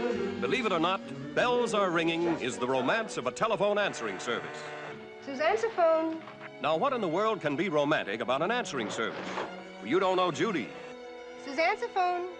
Thought maybe you and I could shoot the breeze, you know, or shoot the old fatteroo. I'm in love with a voice. Plaza O 4433. What a perfect relationship. I talk to him and he just talks to me. Yes, sir, our switchboard Cinderella has found her fella. It's Dean Martin. He's always just his shy, retiring self. You drop into my life like a miracle. You saved me from drowning. You just can't toss me back to the sharks. Stay out of the lives of the subscribers. And what subscribers? Cuckoo! They're real crazy, man. Like the dentist who composed his song. But I'm always sensitive to you. Then there's that live wire who's always getting the busy signal. And once in a while, you get a wrong number. Good evening, fellow bookie. Who is Handel? Oh, what a system! Don't ask who sent you. This Be so near you is better, better than a dream.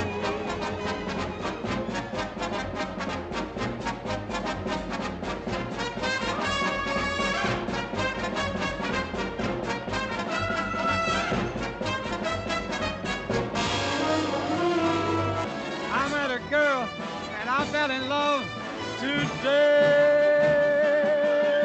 At the Bonjour Tristes Brazil Company. Send me my mail there. The bells keep ringing. Oh, why, can the rest all day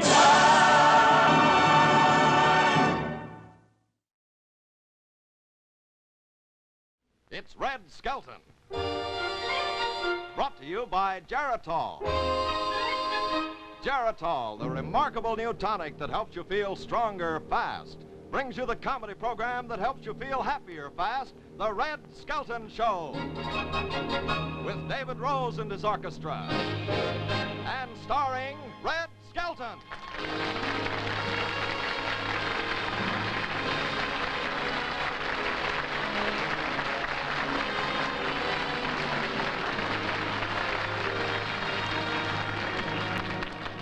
Thank you very much, ladies and gentlemen. It's, well, I don't know. I can't get over just walk out and get a reception all the time without doing anything.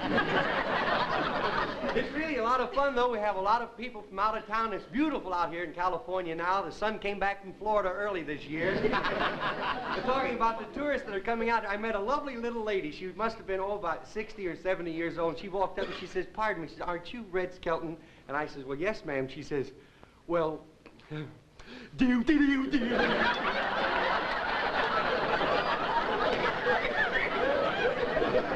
I met, talking about that, Heathcliff and Gertrude were talking to a friend of theirs, Seymour. Seymour is another seagull, and he had a patch over his eye. So Heathcliff says, "Where did you get that patch over your eye?" Seymour says, Zsa Zsa Gabor gave it to me. I thought it was very nice of her. She had to break up a set. So he says, "I understand you went up to San Francisco to see the football game." And Gertrude says, "Yes, but I'll never go again. This fellow was out on the field, and he was giving an illegal use of the arms like this, and I said, 'You dirty thief.'" And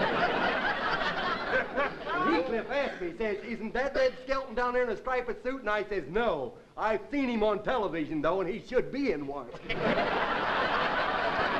Well, I was never so embarrassed in all my life. I said to Heathcliff, "It's going to be a nice game, but I've got to take off. I feel an egg coming on." Well, I started to fly across the field, and I just couldn't hold it, and away it went. And one of the players grabbed the egg, ran for a touchdown, but it turned out to be an omelet.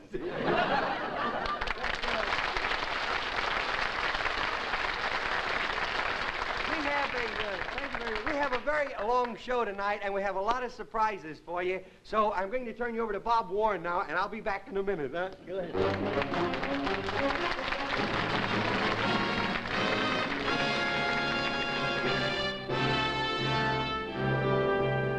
Before I start my broadcast, I say hello. Are you there? Are you there? Before I start a broadcast tonight, our television broadcast, I would like to say hello to our friends in America. Hello, America. Hello, hello, America. Thank you, Fort Knox. Thank you. Well, now it's time for tea. Time for tea. Always like to take time out for a little tea, you know. Always time out for a little tea. Gotta sweeten it up, though, you know. Gotta sweeten it up. That's the way I like my tea, over rocks, you know.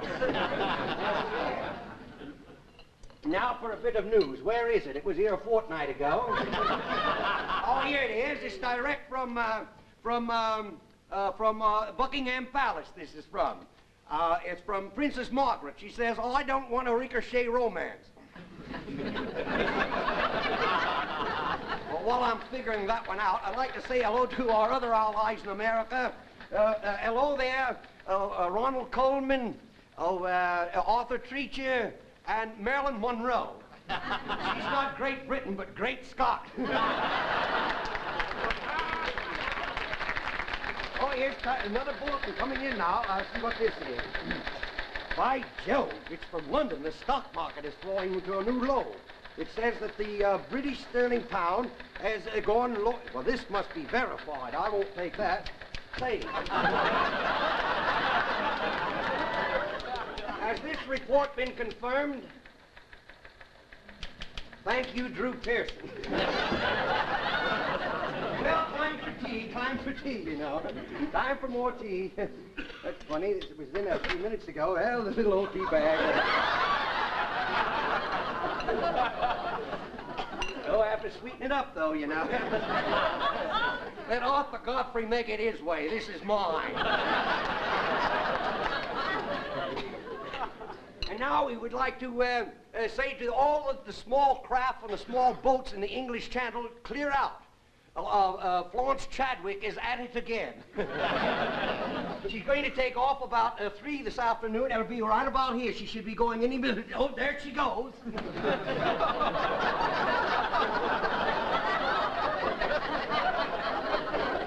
Must have dove into a cow. Well, good luck, chin up, good show, you know. Chin up or you'll drown. We would also like to say at this time, wait, I'll find you where you are. I'll find you here. Oh, there you are.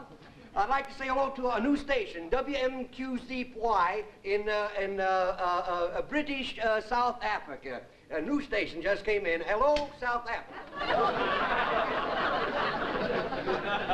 I wonder what they meant when they told me to stand over this way further. Oh, well, there it is. Oh, poor fellow. We never did know who that vice president was, anyhow. Oh, now we have an announcement for all the viewers. It concerns our Late Late Show. Now, the Late Late Show will be seen early in the morning. And I'm sure that you'll enjoy this picture. It's an English picture direct from America. And it's a J. Arthur Rank production.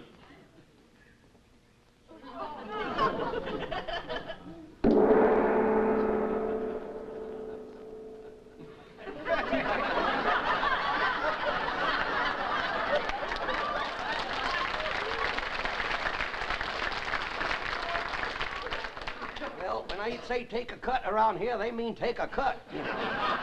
Well, now, we are going to bring now one of the outstanding weather forecasters of the world today. And we've gone to no expense to bring this man to you, a great forecaster. In fact, he's been under the weather for some time himself. Here he is now, ladies and gentlemen, our weather forecaster.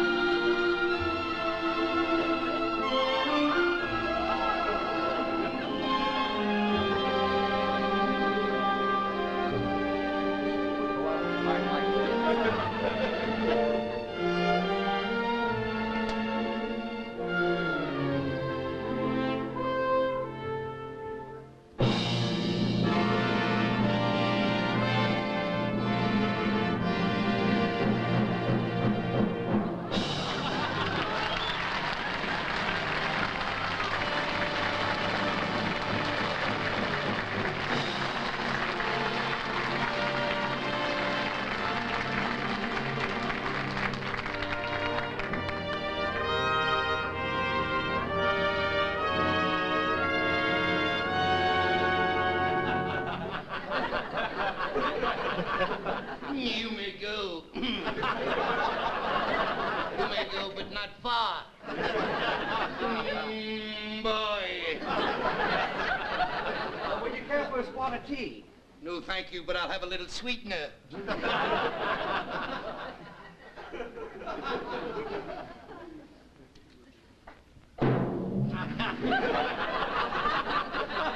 Oh, that's good booze.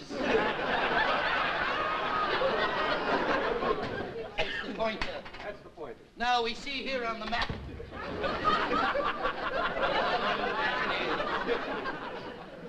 Friends, there is a cold wave coming in from the east to the west, and a cold wave going from the west to the east. They will meet in Chicago, and then pow in the kisser.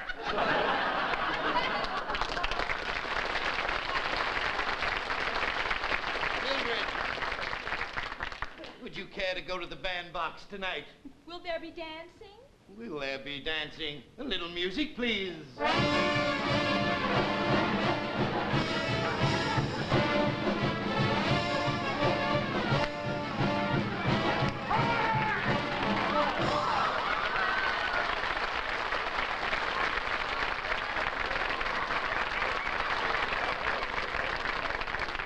Well, my bird, what do you say? Let's go.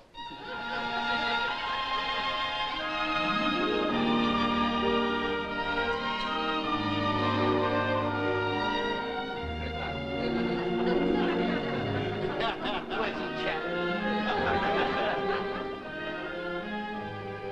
Clarice, Is she going too? is she going? She's the lookout.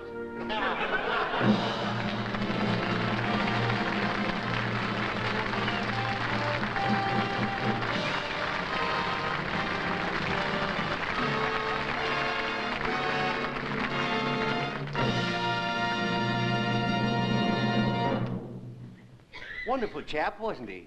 I wonder if it could have been no, yes. Well, while I'm trying to figure it out, here's the Berry Sisters to sing. What's a lookout?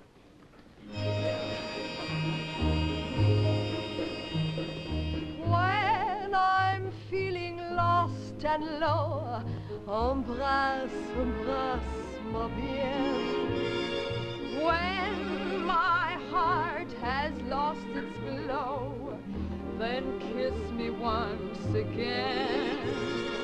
You're the one that makes my life, my breath, my heart, my soul.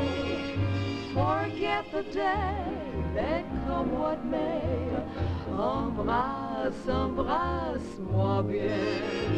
If the day brings you some little sadness, when somebody makes you feel so blue, then just bring it to me, it is ours, dear.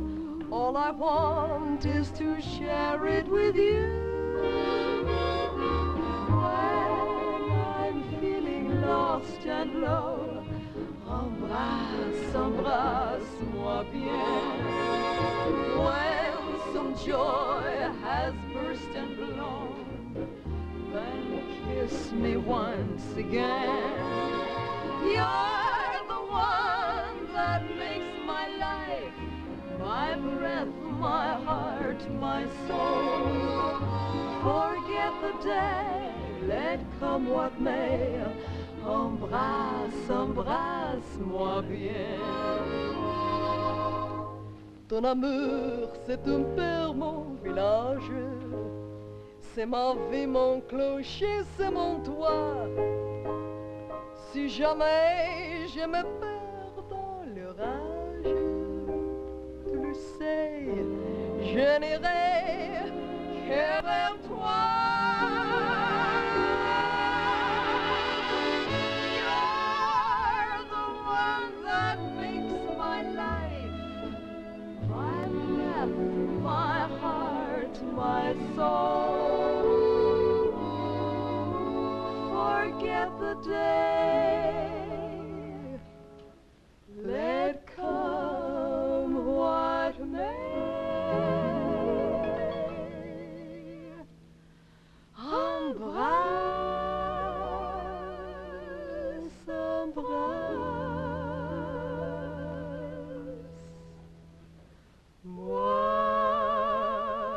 bien.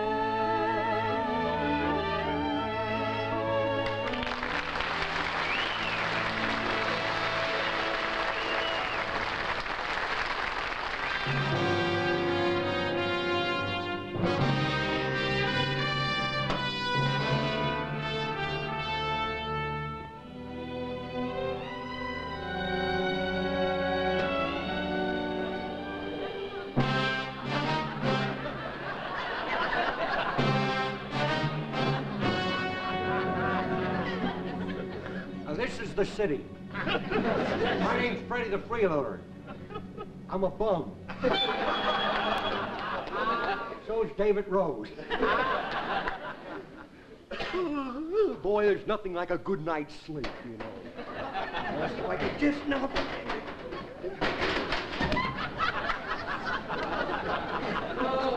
Bright and early, the crack of my back. You just find a cigar. Cigar gives me confidence to starve all day, you know. Oh, here comes a live one. Maybe I can, pardon me, sir, pardon me. You don't happen to have a dime on you, do you? You see, somebody stole my Cadillac, and I've got to call the police. You give me $1, and you can make up your own story. Well, look at that, a lighted cigar. Good heavens, can't just let it lay there. A jaguar may go by and catch on fire, you know. Oh, well.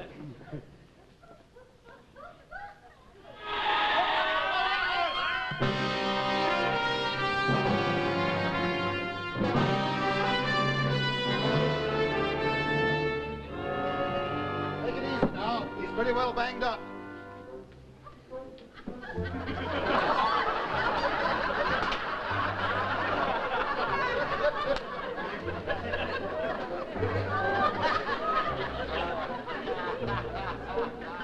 All right, Harold, let's try it again, but this time, not so much spin.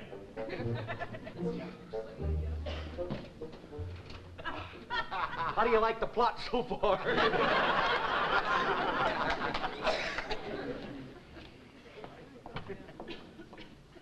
Is this the man, nurse? Yes, doctor. He was hit by a car. He's still unconscious.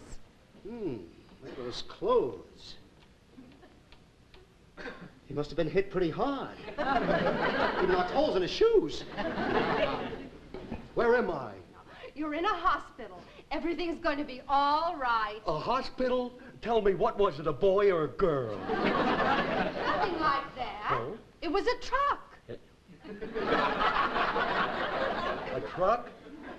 Well, we'll name it Mac. He's still in a state of shock. I'll have to give him adrenaline. Yeah, could I have a cookie with it? Should we pop it, please? Oh, yes, doctor. Thank you.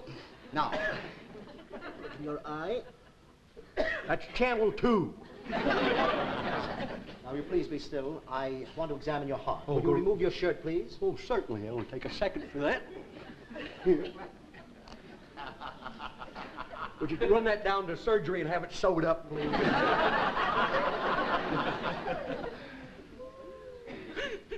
Before you ship me off to a morgue, you better put them in your ears.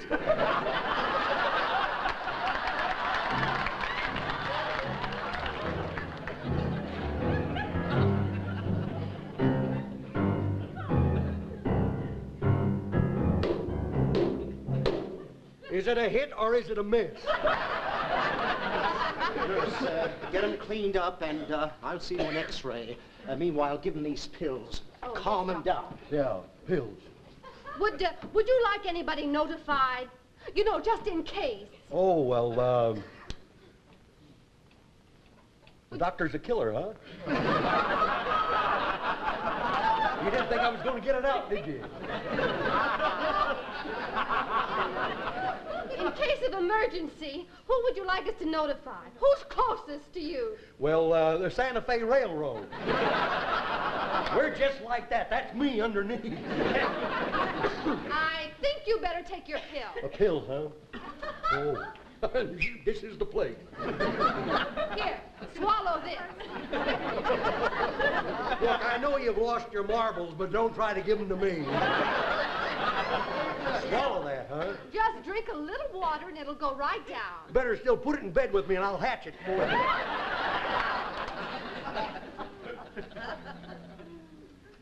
There! Oh. It'll calm your nerves. It will, huh?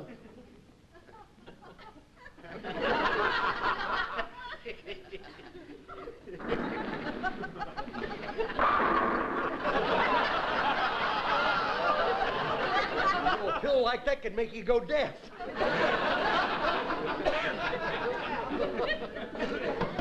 Now for your bath. You think I'm going to get in there without a shower curtain? You're nuts. Enough of this nonsense. Get your clothes off. Well, I have to warn you, I have a very risque tattoo. Liberace in a bathing suit. Will you quit stalling? I have other patients to take care of. Wait just a moment. What kind of a place is this, anyhow? Giving people baths, clean sheets, and beds and stuff? Why, you could get sick in a place like this. I'm kidding. Hello, Supervisor. I want to report a violent patient. He's somewhere on the second floor. Better have him picked up. He might be dangerous.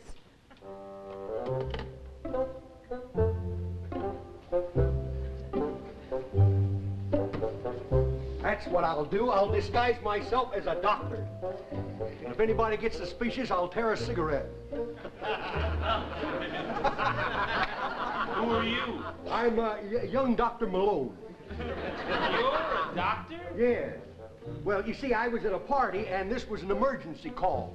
And I have to operate right away. Oh, serious? No, I'm double parked. I'm glad to know you, Malone. Oh, don't touch me. I'm sterile.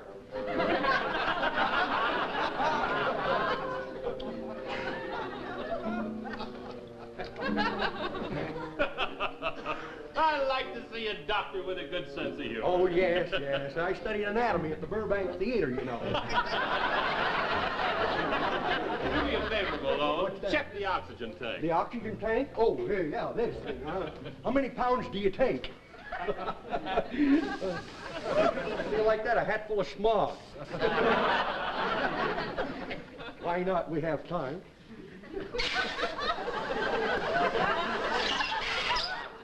Tell me, doctor, did the cow live? Must be the dry season, huh? Be careful, Malone. That oxygen is precious. Now, I appreciate a good laugh, but I'm due in surgery. I have to remove a liver. Oh, good. I'll go with you and remove the onions. There's my gown. My gown? Oh, is that Miss McGowan, huh? Oh, yeah, our gown. We've got to go to surgery right away.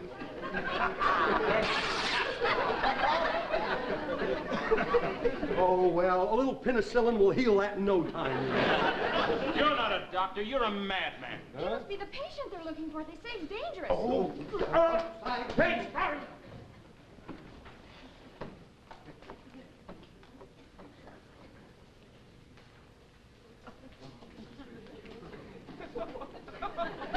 Young man, I must advise you to think very clearly before answering my questions. The comment you make will be the major factor in determining your sanity. Now then, before we start, have you anything to say? Yeah, this must be the place. Would you scratch my nose for me, please? Oh, thinks he is a rabbit. You're not a rabbit, I'm a bum. Thinks he is a poor rabbit. Look. Now, tell me, just who are you? Well, I'm not Tony Curtis, so I'd be out of this thing, you know. You see, he was the fellow that played Houdini. Oh, yeah. I sneaked in the theater and saw it, you see. So I have to get out? Yeah, would you please? Nothing's going to save that one anyhow. Hey, you don't happen to have any peanuts, do you? First is a rabbit, then an elephant. Oh. 2 elephants. Good. Very interesting case. Look, would you sit down, please? Oh, sure. I would like to test your reflexes. My reflexes, huh? Yeah, would you cross your legs, please? Which one? Anyone. No. All right.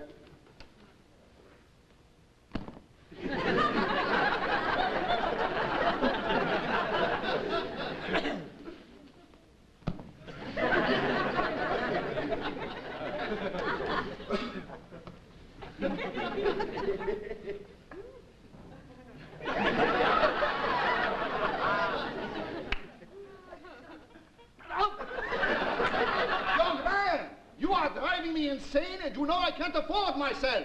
Now get up, please. I'm up. We'll try a very simple test now. First, you extend the leg like this, you see? Then the arms like this, and then you bring the fingers like this together. Simple, yeah? Yeah. Okay, let's see you do this. All right. With the leg, yeah. With the arms. With the bring the... No! That's a horrible way to go through life. Your fingers didn't touch. I got news for you. You want to bet? All right. We play now a very simple game. Even a child can do simple patty cake. Oh, patty cake. Believe me, if this one you can't do, next month you make the cover medical journal. Good. All right, now here we go.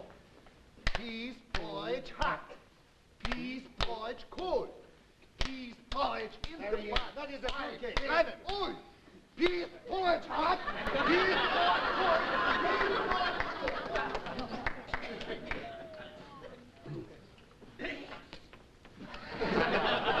Hello, nurse. Would you send in another patient? This is Dr. Freddy the Freeloader. Yeah. I love those reactions. They get.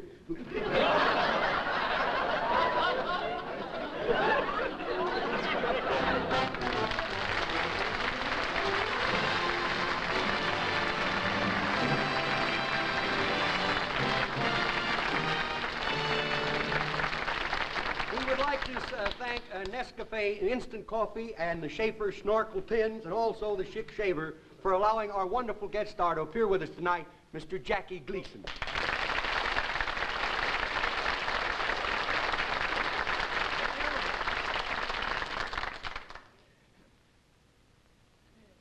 Oh, me? Oh, Red, I just want to say it's a pleasure to appear with such a wonderful performer as yourself. Well, thank you very much. And away!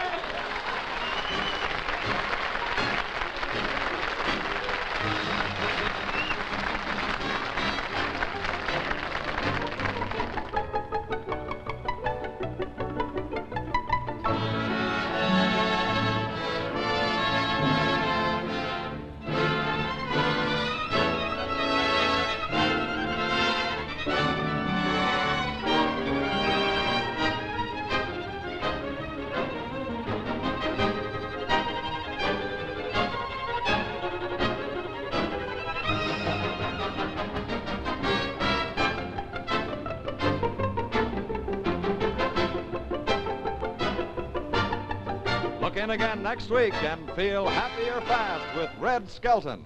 Brought to you by the remarkable new tonic that helps you feel stronger fast, Geritol.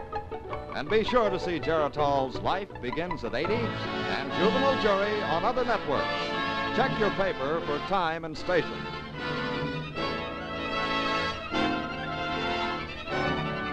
The Red Skelton Show originated live from Television City in Hollywood and is a CBS television network production.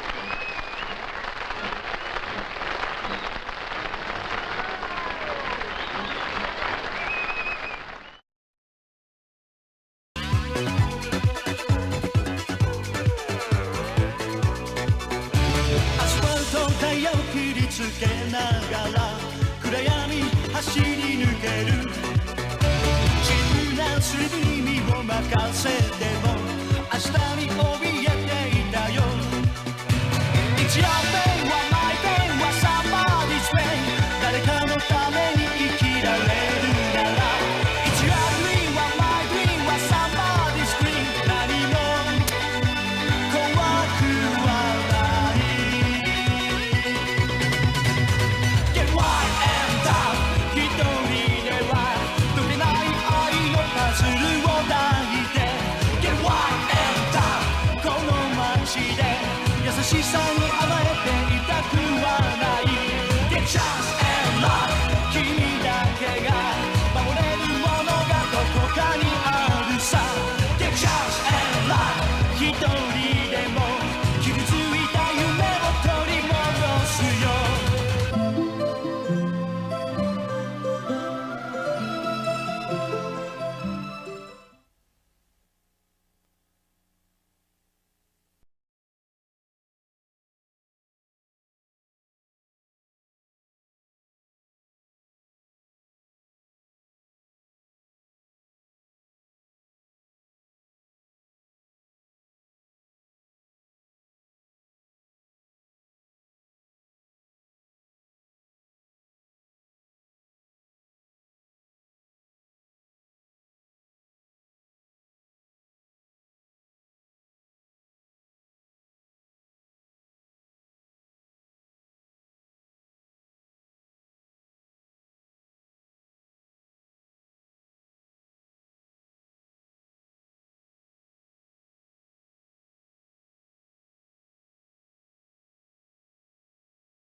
that parachute.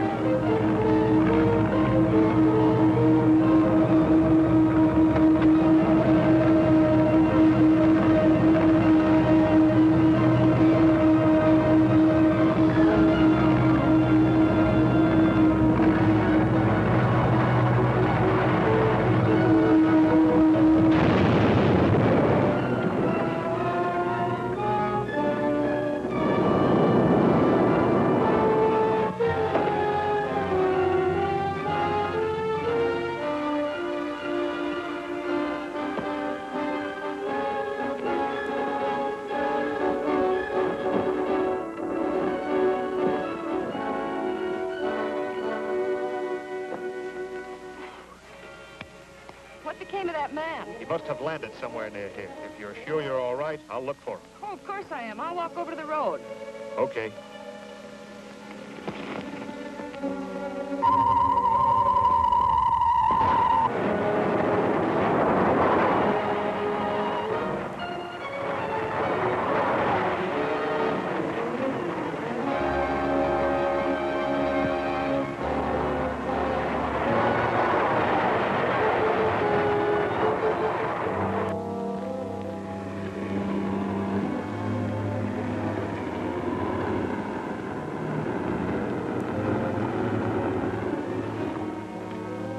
A ride to town, mister?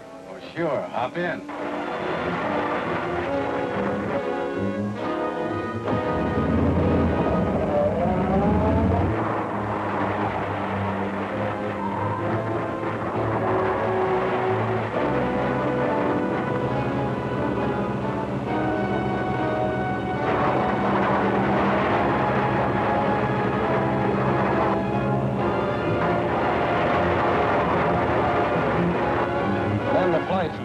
Step on it. Huh? Are you crazy? Don't argue. Step on it.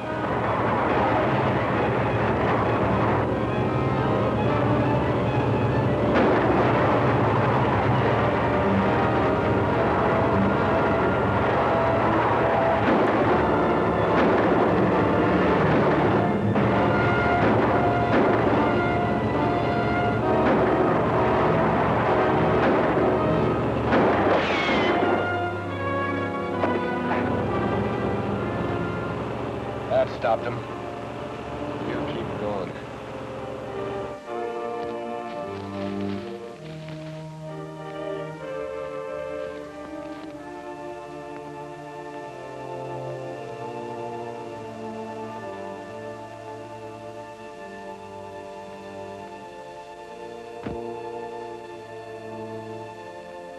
I must report to the moon.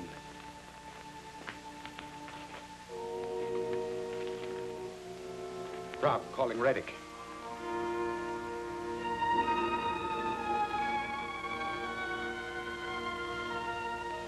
Rob, calling Reddick. Rob, calling Reddick.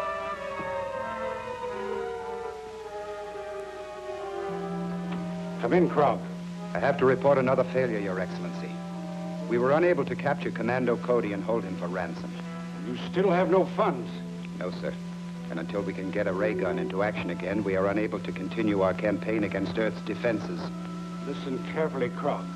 I cannot have my preparations for invading the Earth delayed by such a minor detail as obtaining a small amount of money. If the men you now have cannot accomplish this simple mission, then hire someone who can produce results. This is an order. I understand, Your Excellency.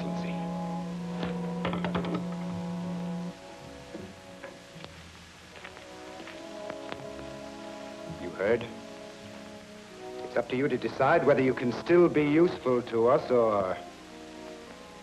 We'll figure something out. Remember that payroll job Duke was trying to get you in on? Maybe he'll still go through with it. Well? It's risky, but it might work. It's the Western Wholesale Supply Company. They keep their payroll in the office safe every Friday night. There's a man in the office who knows the combination.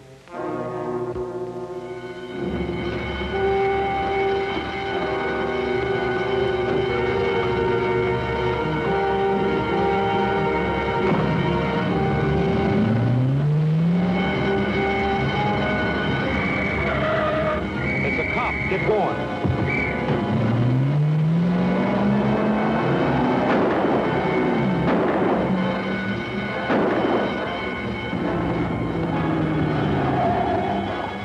Pull-up men in a black sedan. They took the turn to the right.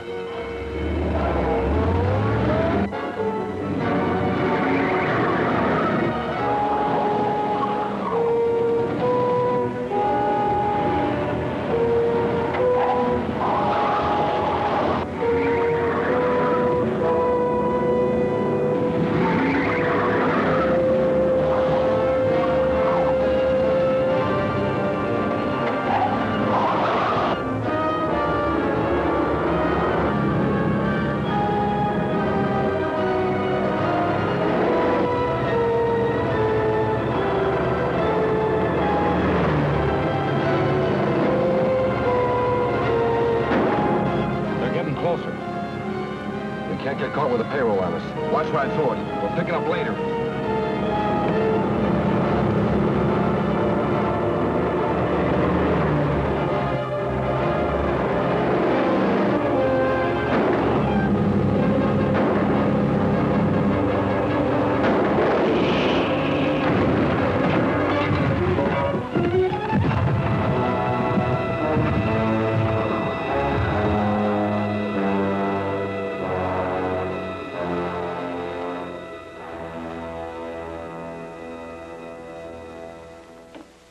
We finally got a break. They called me down to the jail hospital to see if I could identify a prisoner. And he turned out to be one of those two who've been making all the trouble for us. Well, how did they catch him? Well, he and another man staged a payroll robbery. The police went after them and the car crashed. The other man was killed, but our pal was only banged up a little. What did you find out about him? His name's Graber. He's an ex-convict out on parole from a bank robbery sentence. Well, what about his connection with the invaders from the moon? I haven't had a chance to find out yet. There were too many people around the jail hospital, so Henderson asked me not to question him there. We might be overheard. But aren't they going to try to find out something? Yes. They're going to move him under guard to a private sanitarium where we can question him without any danger of the story leaking out and throwing the whole country into a panic. When'll that be? Probably this afternoon. Henderson is going to let me know as soon as they make arrangements for having him transferred. I'd like you to go with me, Ted. Sure. I got some news about Graber. A friend of mine's a trustee in the jail hospital, and he tipped me off they're moving Graber out in an ambulance this afternoon. Is there anything we can do about it? Yeah, I got it all figured out. Now, my friend told me which road the ambulance is taking, and I'll...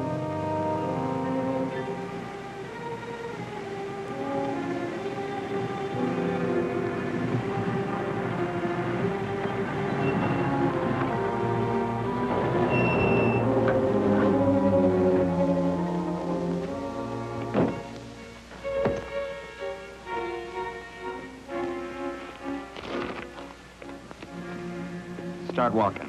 Cross country. Go on!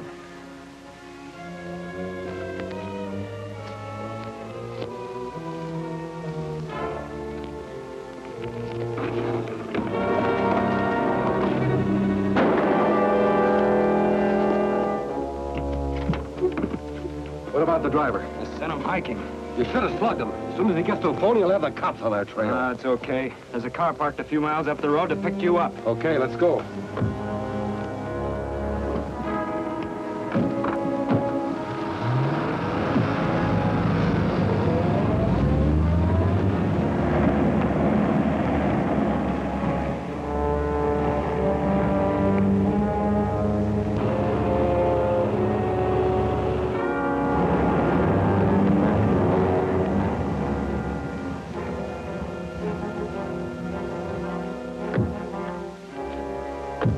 About time you got here. The cops are after you already. What? Yeah, it's coming over the radio right now. Calling all cars, calling all cars. The stolen ambulance was last reported turning onto the east end of Harrison Canyon Highway. I told you should have slugged that driver. Calling police headquarters. Calling police headquarters. It's Cody. Police headquarters, come in. This is Commando Cody. I picked up your broadcast, and I'm just turning into the west end of Harrison Canyon now. If I meet the ambulance, I'll stop it for you. We'll get some men up there as soon as we can. That's a bad break. What's he doing out here? Probably on his way to third-degree me. I'll go back to town with you, Sam. You keep going with the ambulance until you can ditch it. If you meet Cody first, smash him. Right.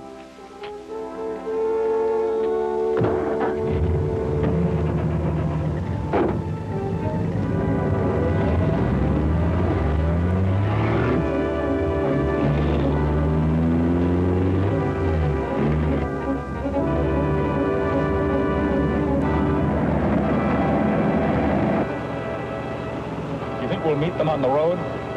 We've got a good chance to.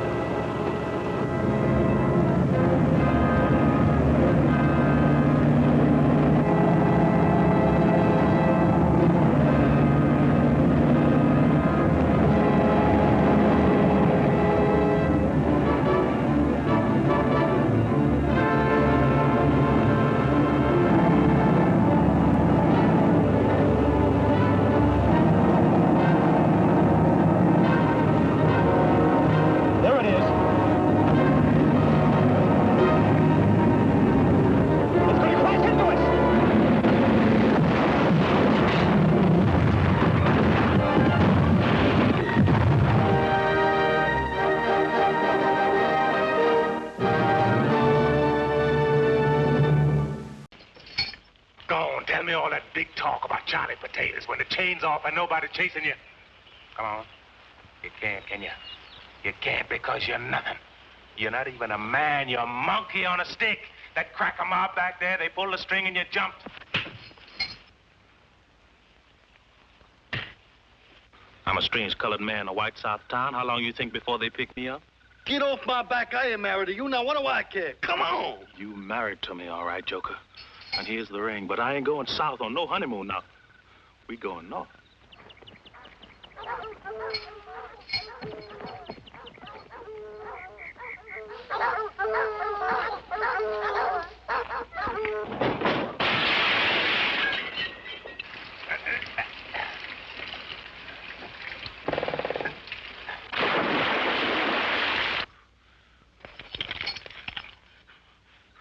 Time's gonna come, Joker. The time's gonna come. Go on! Burn their eyes out! Can't go lynching me. I'm a white man. I'll tell you what kind of white man you are. And I'll be Charlie Potatoes. Charlie Potatoes coming down the street. No more yuzzer.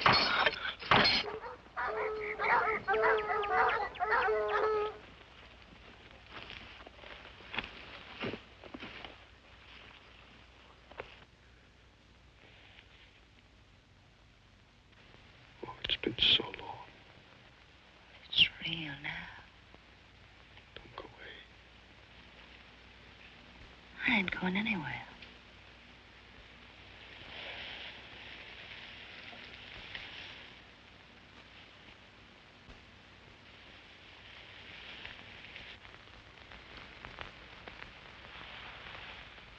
Don't go away.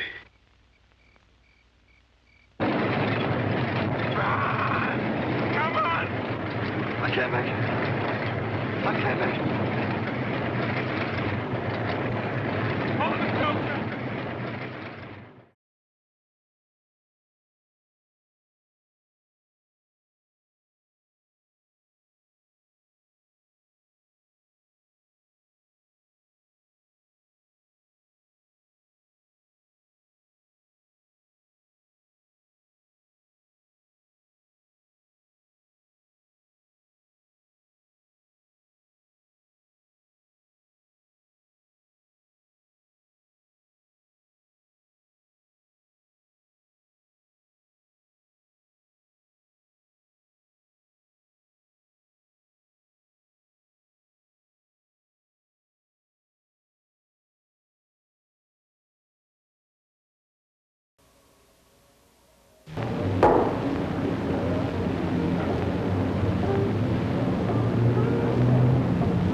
I see you changed your dress.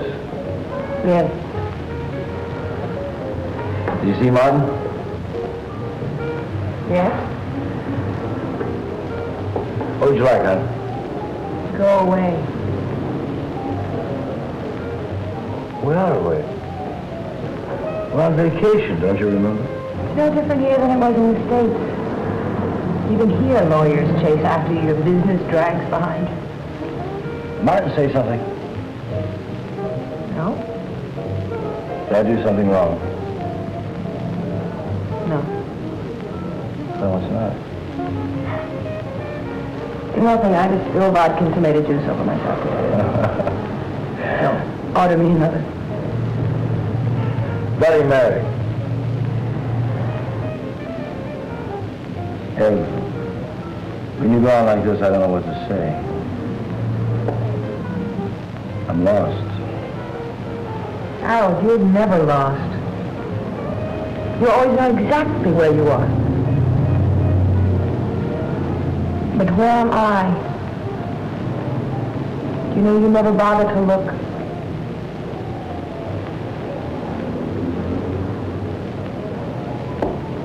Look, I'm sorry if I don't always do the right thing, but it's not because I don't try.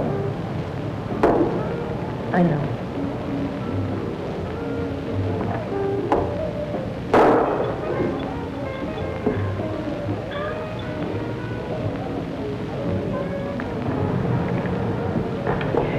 Look, I made arrangements to meet some people that I ran into down your business. Tonight?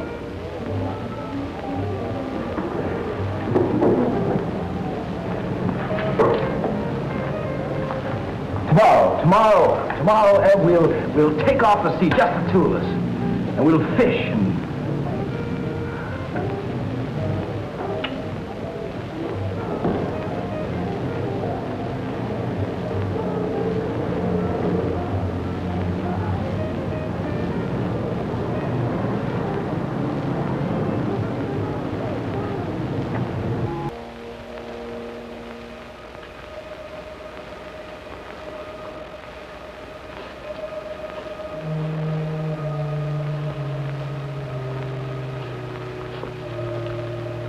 Seems quiet.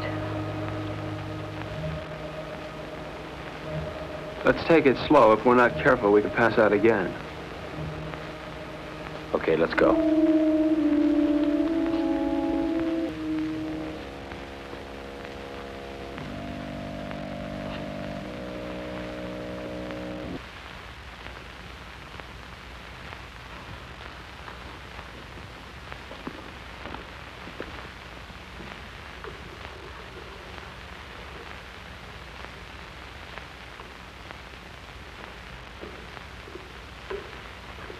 Nobody will be drinking in here for a long time.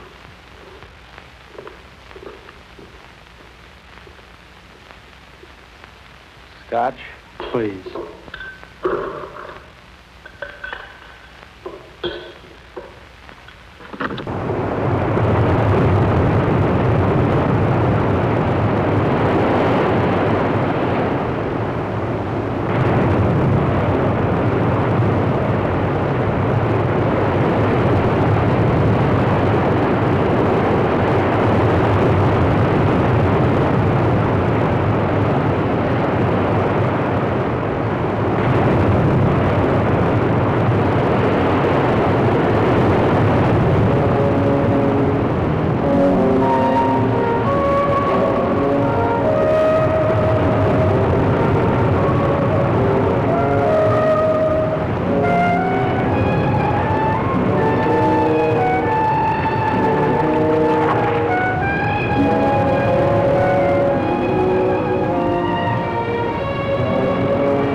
Where have you been? Evelyn's been worried about you. I had a date. A blind date, actually. Damn it, Martin, can't you ever be serious? I'm being perfectly serious, Harold. In fact, I'm even being honest. All right, Martin, where's your date? Just about 100 yards up the beach.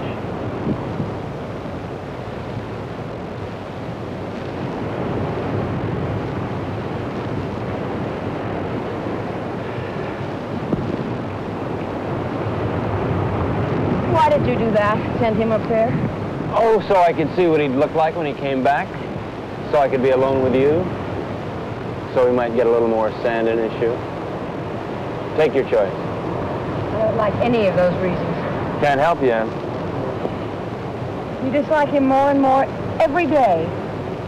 He means well. I know. Well, why? Oh, I guess because he's either vain enough or stupid enough to think that it really matters what happens to us. I think maybe there's a little more basic reason than that. He has me and you don't have anybody. What do you have, Ev? I'm sorry about that. But I never had anybody before. Yes, but before there was always a possibility. Well, there's still a possibility. But the truth of the matter is that I want someone just about as much as that girl down the beach wants someone, and that's not very much. Unless what? Oh, unless Harold here would get annoyed enough to try and kill me. What does that mean?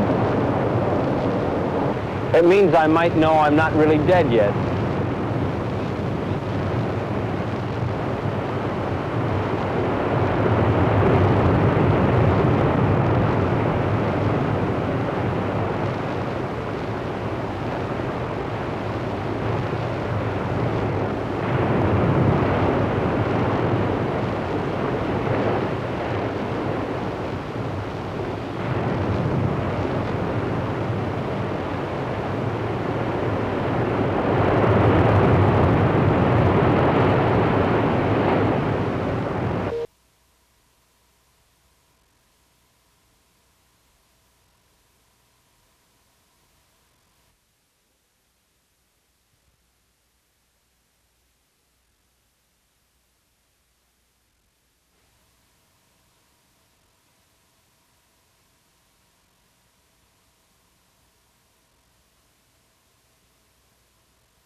Where are you going? Out. What'll you do? Nothing.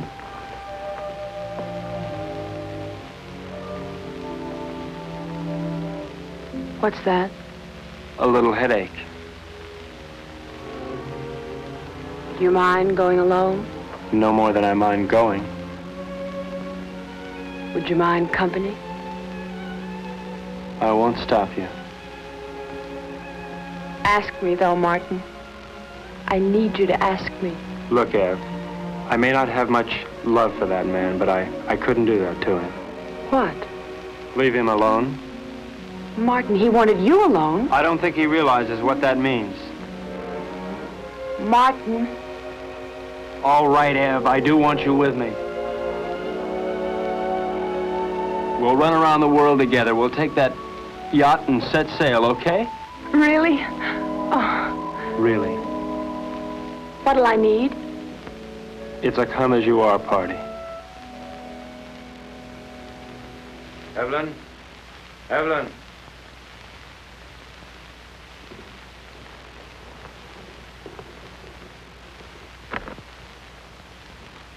What's taking so long? Packing. You see Evelyn? Yes. Where? Here. Where is she now? She left. How's your eye? It still works. Well, when you're ready, I'll be down by the garage to see you off.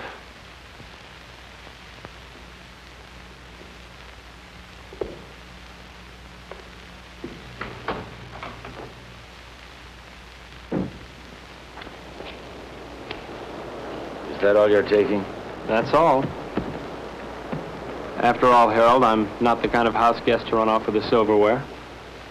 I just don't get any ideas about that boat. It belongs to Ev, too. Doesn't a third of it belong to me? Yeah, but 2/3 belongs to us. I defer to your unimpeachable sense of ethics. Now listen, Martin. I don't have to let you take this car. I know, Harold, I know. Where are you going to? That's one decision you won't have to make. Just give me the keys.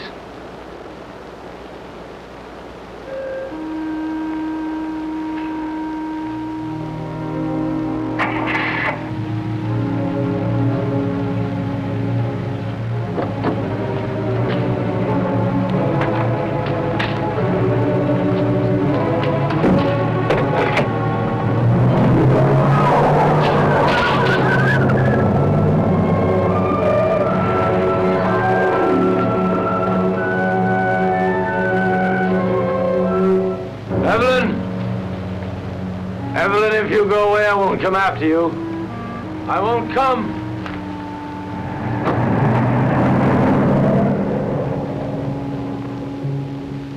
Evelyn, I won't come after you.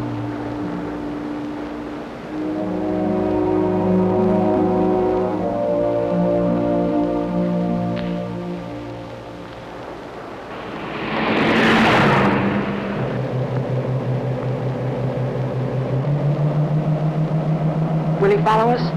As soon as he can start the truck. What if he catches us? I mean, Harold can be awfully brutal when he thinks he's been wronged. People who believe in wrong and right can be.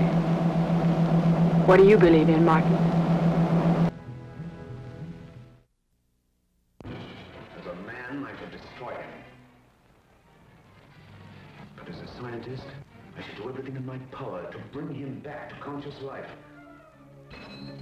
Benson, turn on the generator. Produced on a vast scale, Son of Wittgenstein presents the most fearsome cast in the history of the screen. The Wrathbone. In his heart, warm human emotions. In his mind, the monster mania.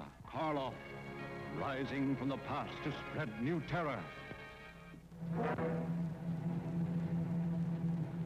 Lugosi, sinister, mysterious, evil. Lionel Atwill, grim hatred in his blood.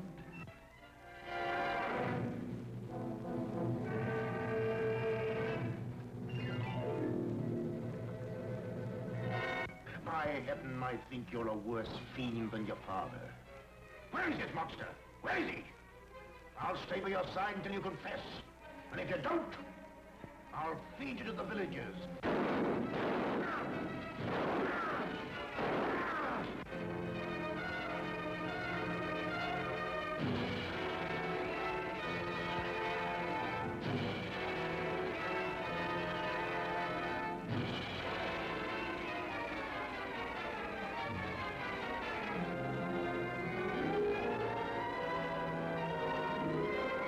Oh, it's good to see you. Good to see you, man. Man, it's good to be here. Welcome to space. It still doesn't feel real. Wait for 5 months. It's still all What do you think? It's amazing. Oh, man. Look at that. It is the most beautiful thing. Eso es mi favorita cosa de estar en la estancia espacial. No solo la gente con la cual trabajamos, sino que también las cosas que podemos hacer. Lo que estamos haciendo aquí, más importante, es la ciencia. Good morning, Frank. How do you read me? Morning. I have you loud and clear. There's these amazing experiments that get sent up to the space station on behalf of teams from universities or research centers throughout the world, and we get to perform those experiments for the scientists. So my favorite experiment is one where we're growing tomato plants. I love working with that little plant and just seeing it grow and develop. Entonces nos ha ayudado a saber cómo podemos manejar mejor y mejor el agua y las nutriciones, y usando diferentes métodos como hidropónicos, cómo crecer las plantas, porque si en algún día, cuando ya vamos para Marte, vamos a tener que poder crecer nuestra propia comida. The International Space Station provides a really unique platform where we can study kind of the hardest part of space exploration, which is human presence. Unfortunately, we are pretty complicated to keep alive in outer space. We've been living here for over 20 years, and as we transition to the moon and even further, we're going to need all those 20 years of experience. So it's pretty exciting times. I think at heart, all of us as astronauts are explorers and scientists, and so being a part of this incredible team that gets to make this happen is pretty special. De veras que es un gran orgullo ser parte de mucha gente, ¿no? Muchos hispanos que pueden inspirar a nuestras futuras generaciones y especialmente en el equipo que puede inspirar a buscar a que los jóvenes busquen la ciencia. I think the thing that I'll remember the most are my crewmates. I've been lucky enough to fly with 4 different crews by the time I leave. The teams that we've worked with on the ground have been phenomenal. So like a lot of things in life that have tremendous experiences, what you end up really remembering the most are the people, and that's been the case absolutely up here. Claro que es increíble estar en el espacio, pero más que todo uno se siente muy orgulloso de hacer cosas que le van a ayudar a la humanidad entera.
Another day to live through. Better get started.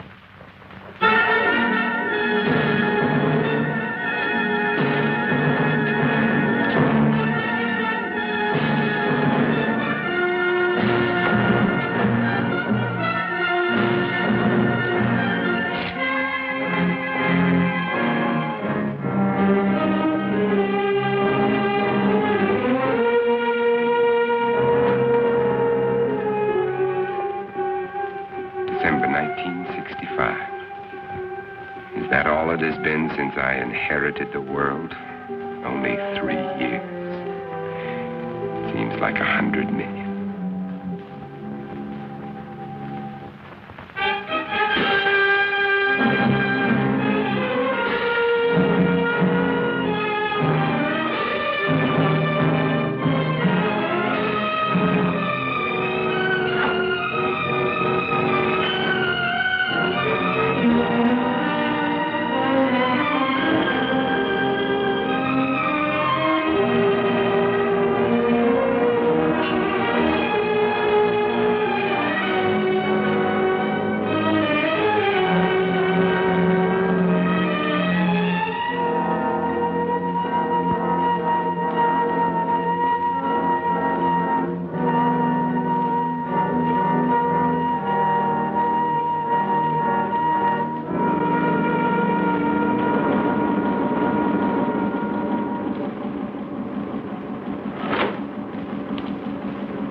An empty, dead, silent world.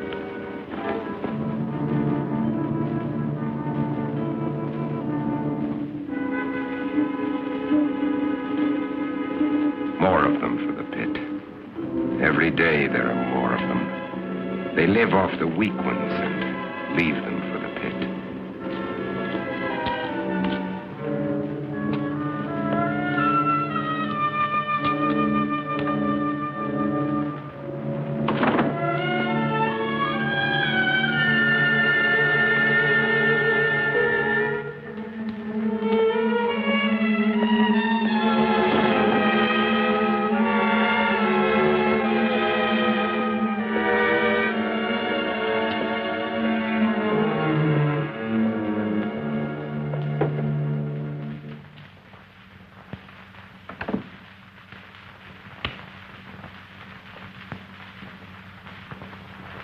KOKW calling. Come in.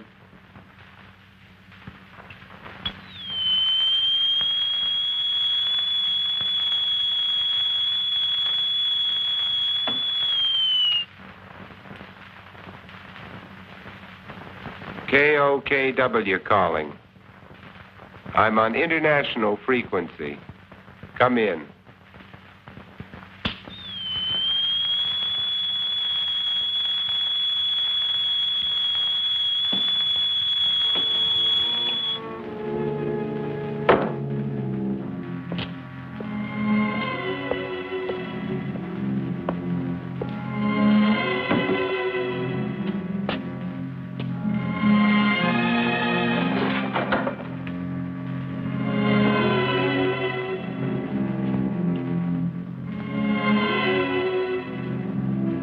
Can't bear to see their image. It repels them. I need more mirrors. And this garlic's lost its pungency.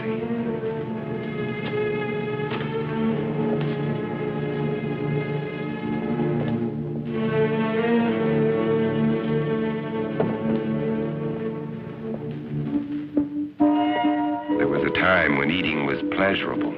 Now it bores me. Just fuel for survival.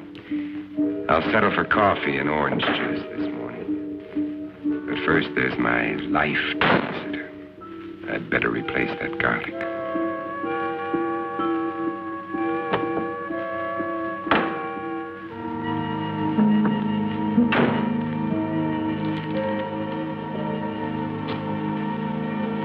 I'll need more, lots more. Better stop off and get 'em.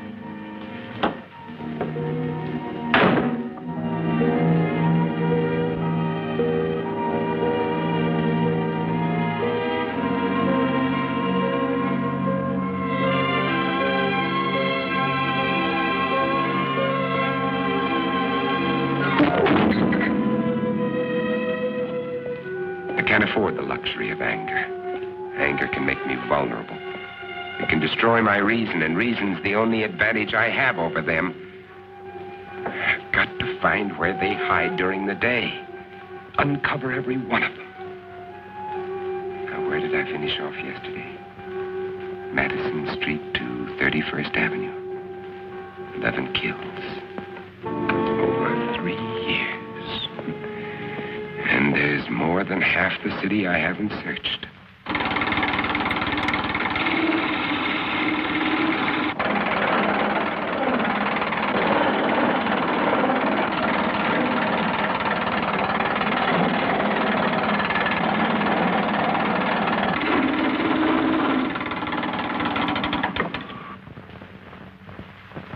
They're perfect. Just wide enough to keep the flesh apart so their body seal can't function. And how many more of these will I have to make before they're all destroyed? They want my blood. Their lives are mine. And I still get squeamish.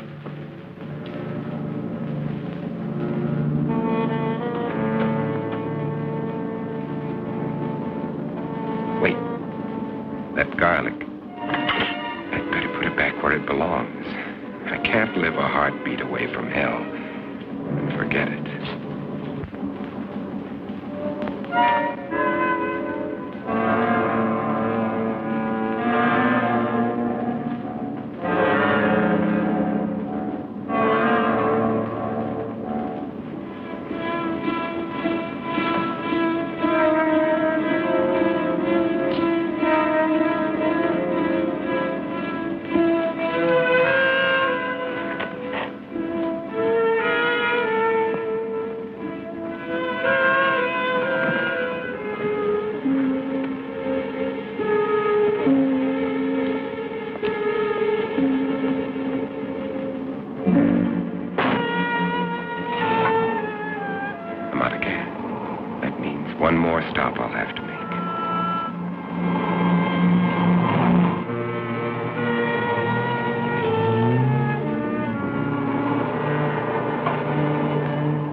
I can get rid of them later.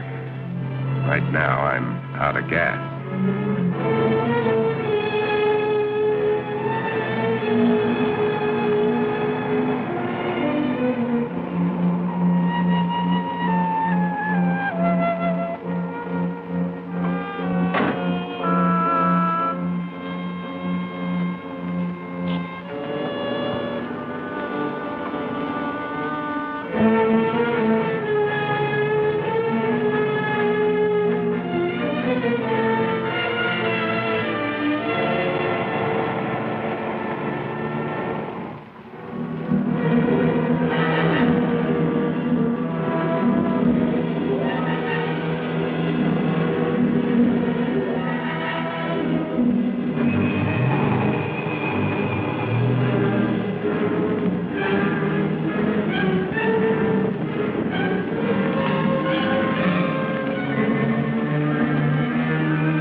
Still fresh.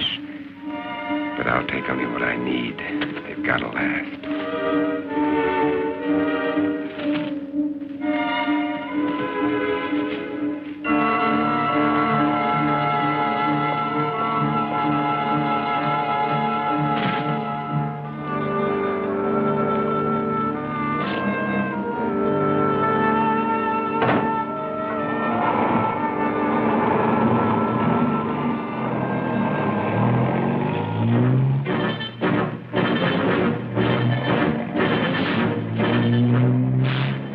They can wait, too. I've got my life to worry about. Those mirrors have to be replaced before dark.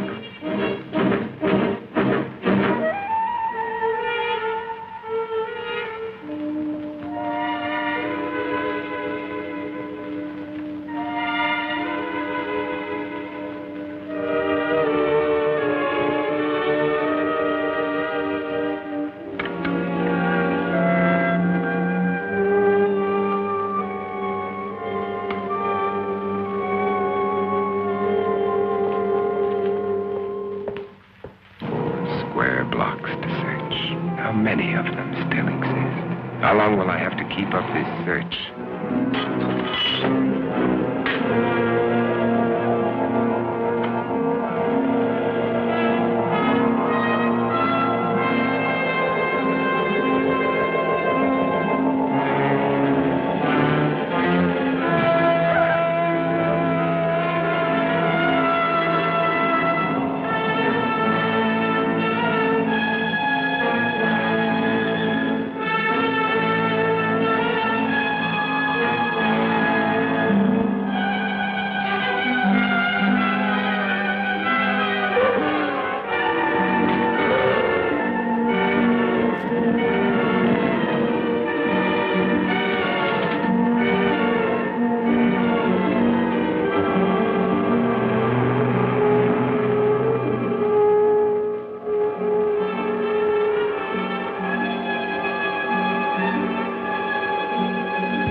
time left. It'll be dark in an hour.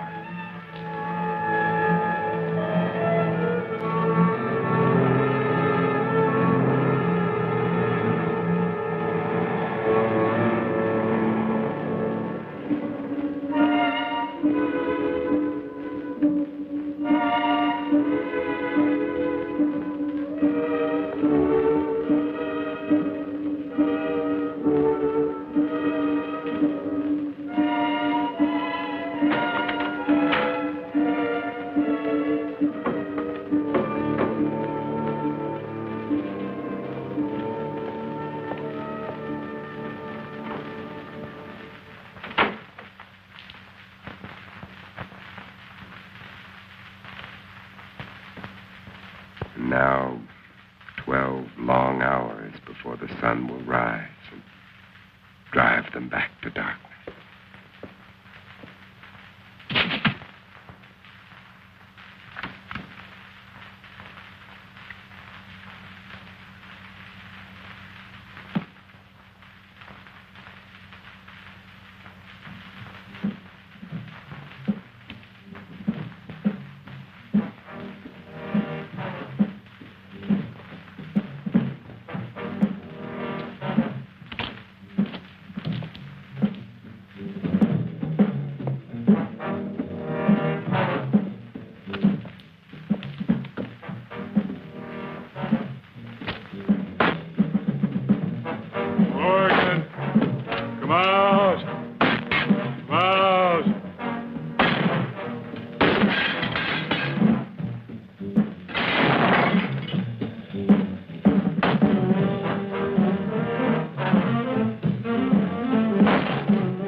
I can't see!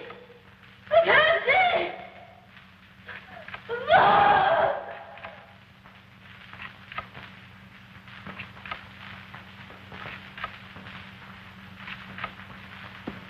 Another day. Another day to start all over again.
Birds.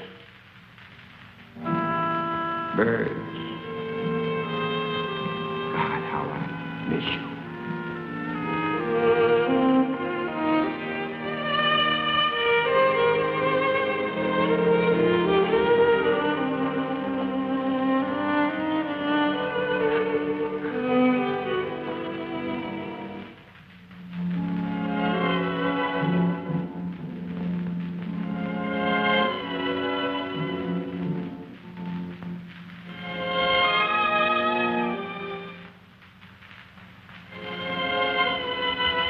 The sun's already set. They'll be everywhere.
Ha ha ha ha!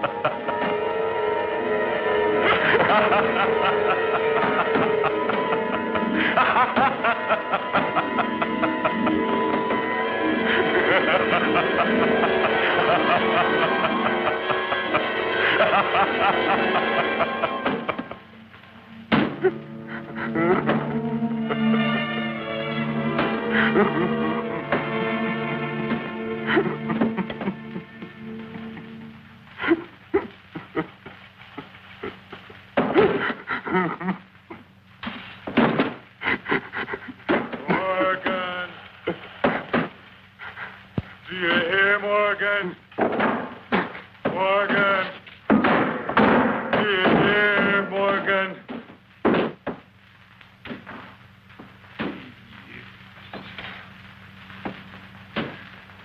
3 years.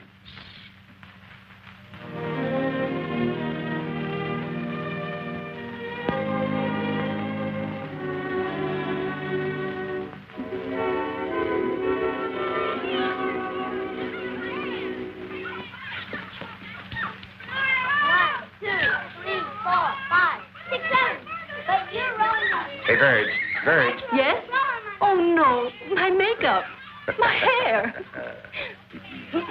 Hey, where is everybody? All I can see... Hi, Ben. Oh. I can hear children, but I can't see any children. Uncle Ben! Uncle Ben! Hey, look at Uncle Ben! Kathy. Ben, Uncle Ben! Where'd you bring me?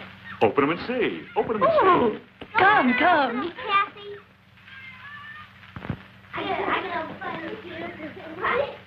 I'm gonna find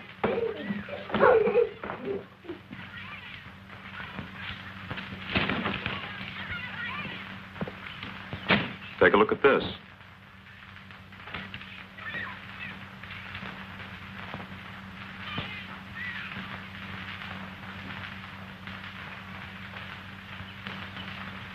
It's highly theoretical, Ben.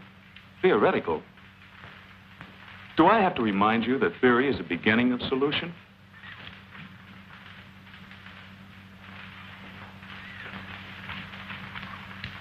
Is Europe's disease carried on the wind? Is it, Ben? Could be. And if it is, It isn't, Verge. is that what you really think, or just what you'd like to think? I cannot accept half-baked theories that sell newspapers. I'm a scientist, not an alarmist. You're whistling past the graveyard. Is that a commentary on my work at the lab? We both know how hard you've worked. I'm sorry, Ben. I just can't accept the idea of universal disease. Uncle Ben, you promised to show us card tricks. All right, Kathy. Who can resist that face? All right. Card tricks. Card tricks. Robert, is it possible this germ or virus could be airborne?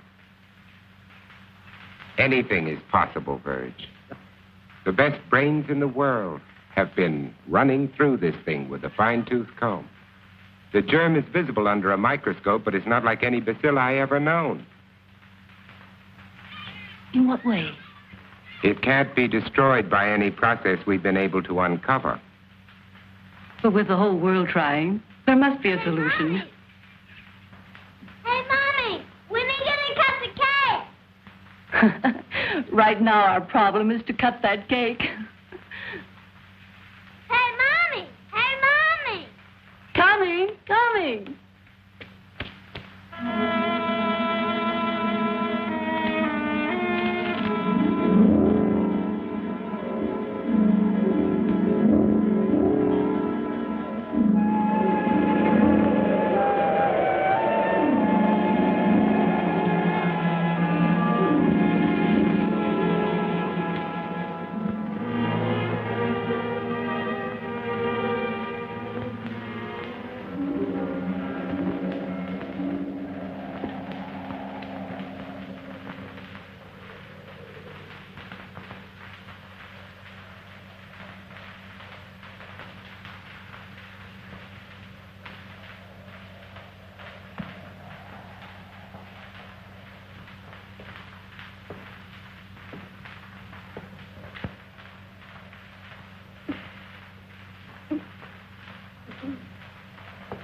wind wake you up? It always does. How do you feel? I'm all right. Oh, don't get up, honey. I'm not sick, Bob. I'll make You don't have to. I'll be all right. Go on and read your paper. All right.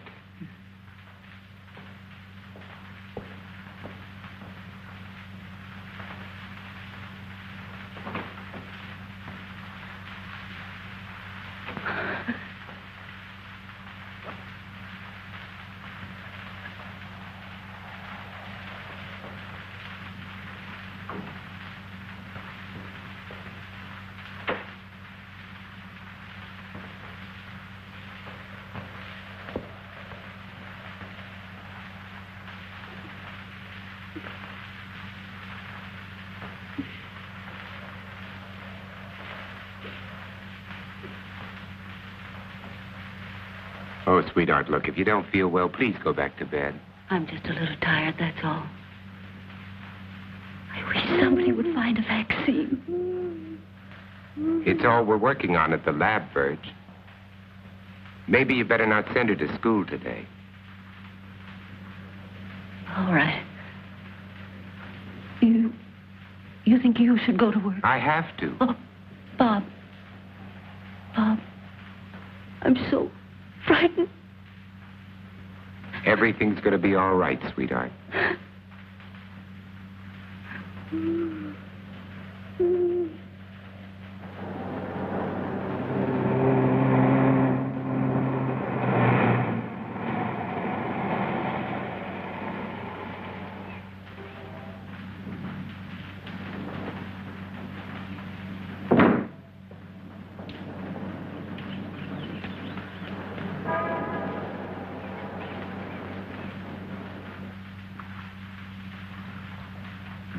Well? The bacilli are multiplying. That kicks the bone marrow theory in the head. This specimen shows a higher white count than when I put it on the slide. Those cells are still living, Dr. Mercer, off one another. There has to be an answer. You heard that all communications are ended outside the continental limits? Yes, I heard. That leaves it in our laps. So we keep trying. Where's Cortman? Well, he should be here by now. You two stay on this virus theory until I decide it's exhausted. Right. Yes, sir? Morgan will fill you in. All right, sir. And what did the great man of science have to say today? More of the usual? Oh, he's trying, Ben, just like the rest of us. And nothing works. The streets are swarming with truckloads of bodies that they're throwing into that god-awful pit. And the dedicated Dr. Mercer goes on with his plodding, unimaginative approach. You have a better idea? Maybe. At least it involves imagination. Ben, it's as simple as this. An unknown germ is being blown around the world. It's highly contagious and it's reached plague proportions. And you don't believe some of the dead have come back? Now, let's get to work. And why are they burning the bodies? Why don't they bury them? Because it's the best known way to control the contagion, to keep the germ from spreading. That's what we've always believed, at any rate. You'd prefer us to believe in vampires? If they exist, yes. There are stories being told, Bob. By people who are out of their minds with fear. Maybe. But there are too many to be just coincidental. Stories about people who have died and have come back. They're stories, Ben, stories. And why are the infected people always so tired in the daytime? Why can't they stand the sunlight? Why are they only seen at night? Come here. Look. I know it's look. Now, is this bacilli or isn't it? It doesn't alter. And this bacilli is found in the blood of every infected person, or isn't it? To show me germs is not to refute these stories, Bob. Point is, if there are vampires, they exist in spite of these germs. Come on, let's get to work.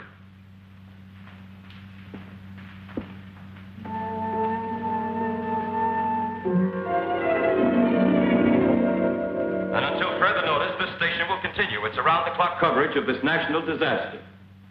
And now, we switch you to the state capitol, where His Excellency, the Governor, is speaking from the Executive Mansion. Further, I have, in conjunction with the federal government, Declared this state to be a disaster area. the public health is dependent on bodies of the deceased being burned. You must notify the health department immediately. If you have a plague victim in your home, under no circumstances should you gather public. In view of the dire emergency that exists, I intend to...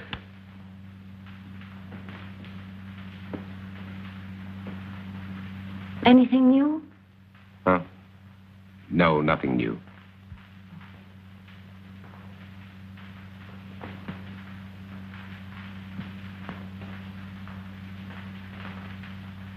Nothing.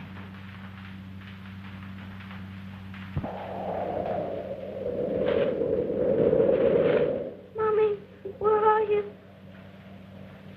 Mommy, I can't see. I'm going to call the doctor. I said no. Birds, there's nothing they can do. We can't just let her lie there. Well, this way she has a chance.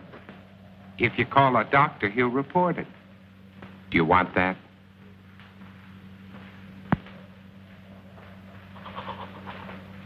Mommy, help me.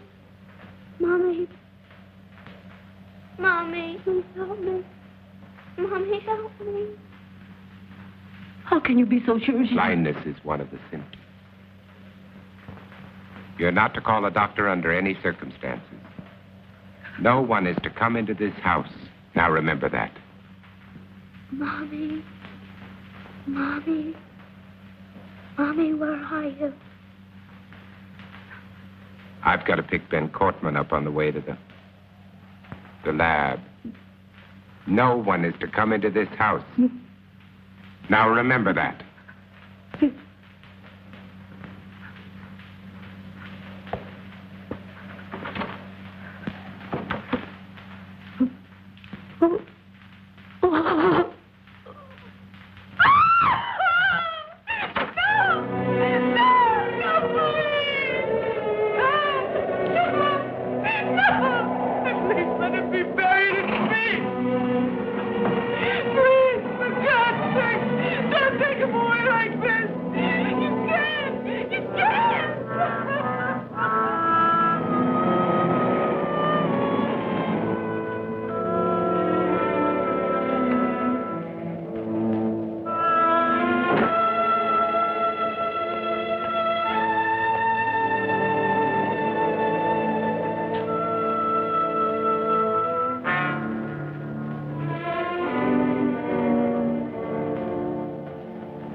Who's there?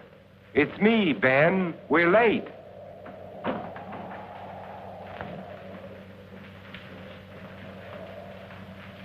Ben, what's the matter with you? Nothing, and I'm going to keep it that way. Ben, look, let's talk about this. There's nothing to talk about. You think I'm out of my mind. You laughed at me and my theory. You might be one of them. Ben, look, you're ill. You ought to see a doctor. No doctors. You take care of your life, I'll take care of mine. Now get away from here. You understand? Get away from here!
If you're looking for anybody but me, forget it.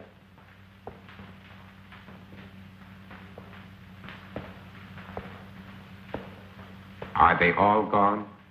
That's right. Is there any hope from the latest report? No, not yet. But believe me, Morgan, we'll find an answer. When, Doctor? We need it right now. I need it. You're the only one who wasn't afraid to come here today. What's going to happen, Dr. Mercer? Is everybody in the world going to die before someone finds the answer? No, I don't think so. I don't deny there's some strange evolutionary process going on, but mankind won't be destroyed. The fact that you and I are working here today is evidence of that.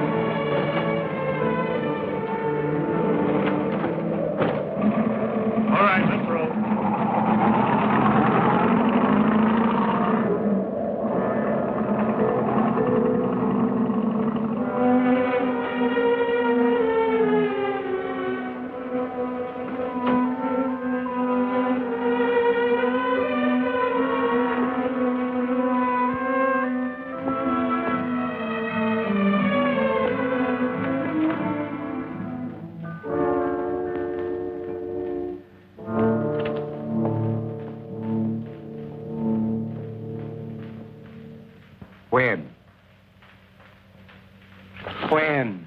I called the doctor. I had to. I told you not to call anyone. Mom, she was blind. She couldn't see. She kept reaching out her hands, groping for me. And then, all of a sudden, she was gone. And they came and I tried to stop them. They took her. I saw a truck out there. Was that it? Was it?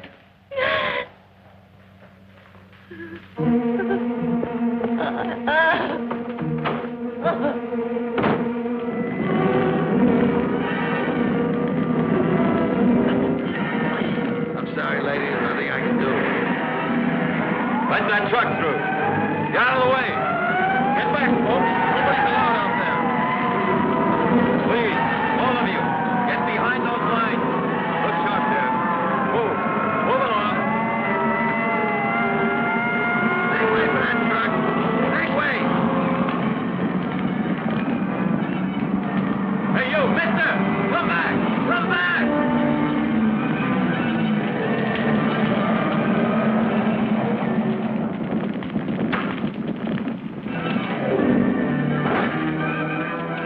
Did this truck just come in from Market Street? I said, did this truck just come in from Market Street? Mister, I don't know.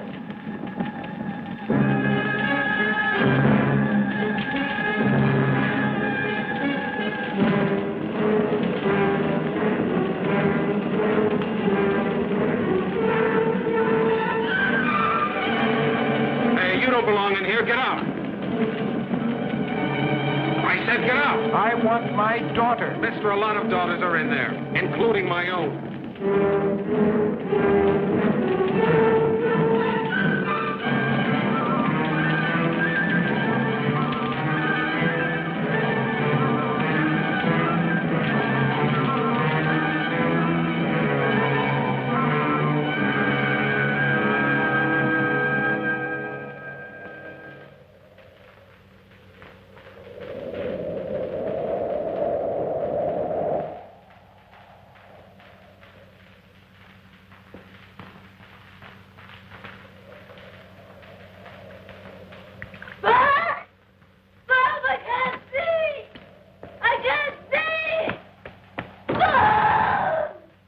Verge.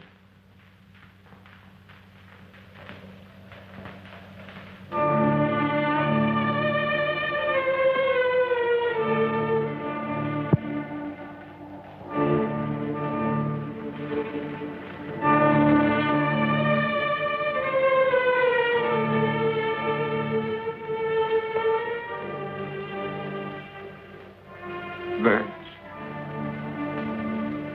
Oh.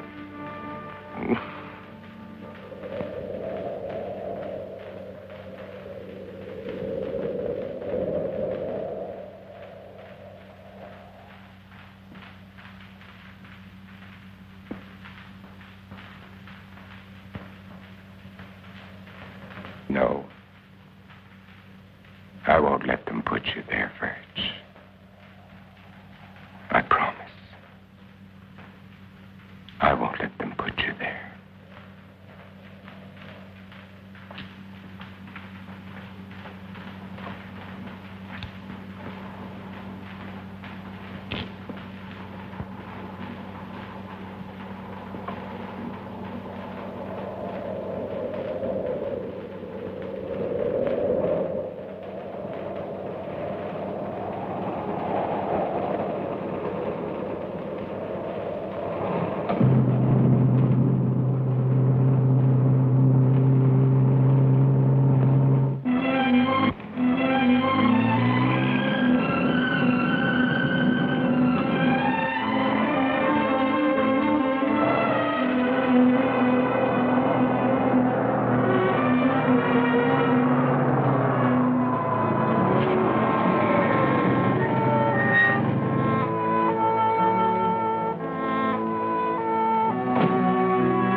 Who is it?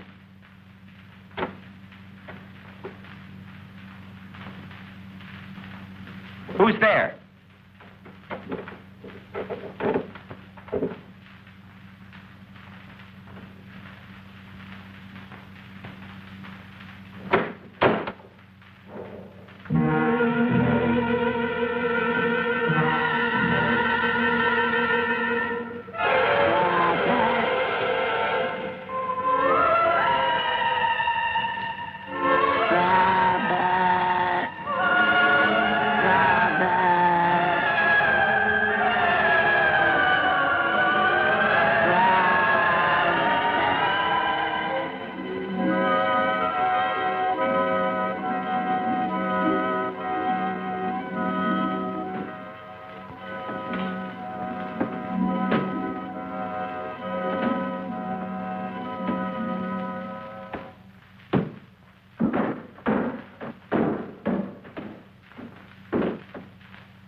Morgan!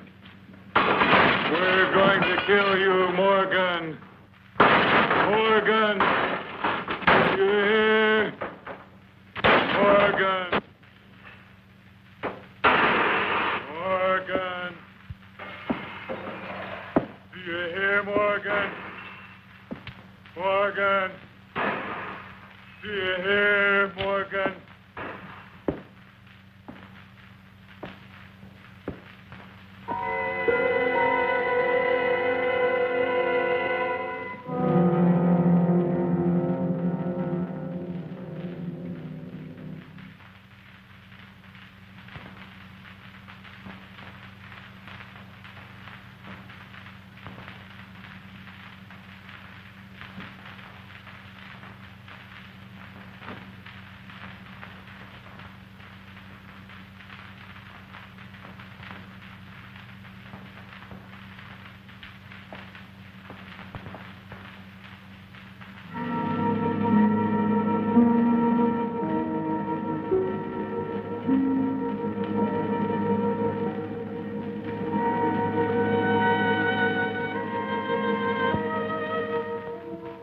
If Cortman thinks he can get to me by destroying my car, his wits are getting dull.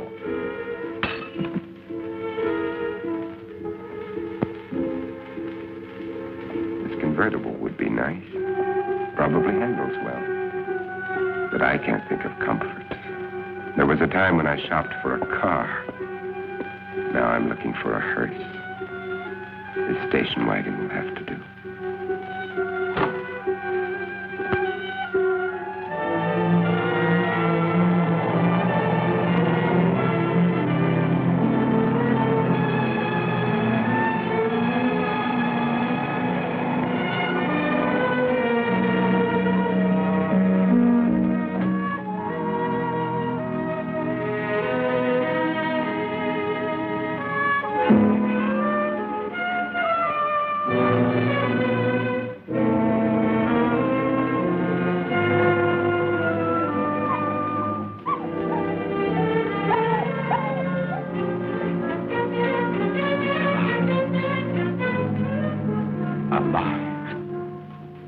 Alive.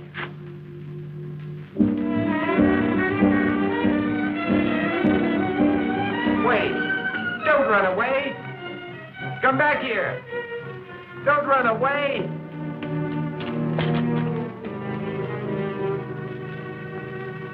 Come back! Come back here!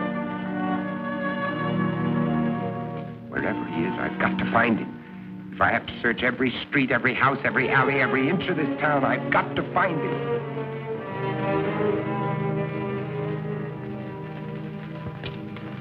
Come back! Hey, boy, where are you?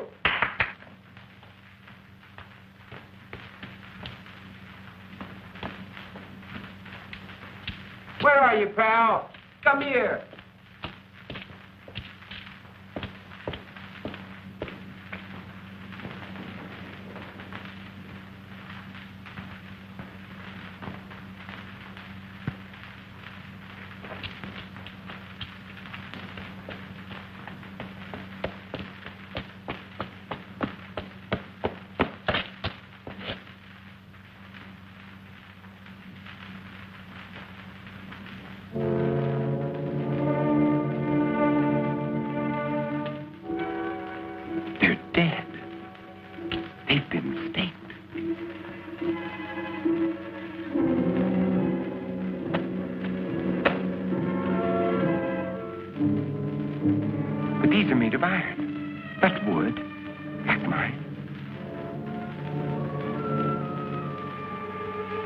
Someone else is alive in this world. But where are they? Where are they hiding?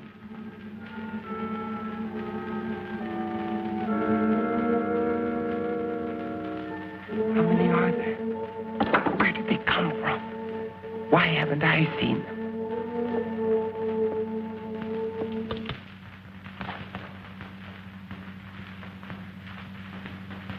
This is Robert Morgan.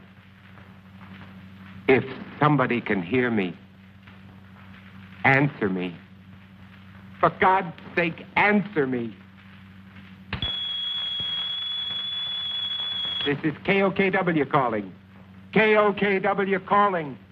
Answer me.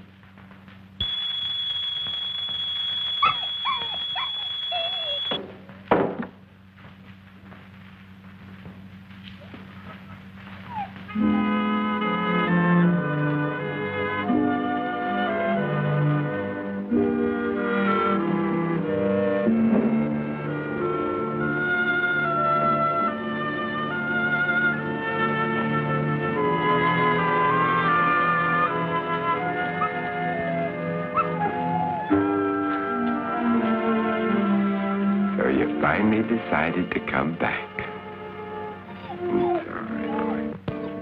Good boy. Oh,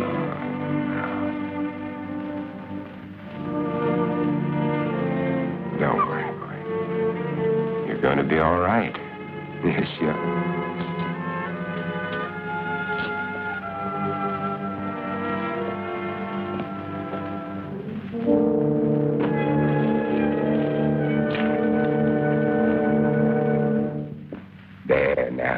get you all cleaned up. You're going to feel better. I'm going to put you down here now, and you can rest. Get you all cleaned up. There you go. Rest. Oh.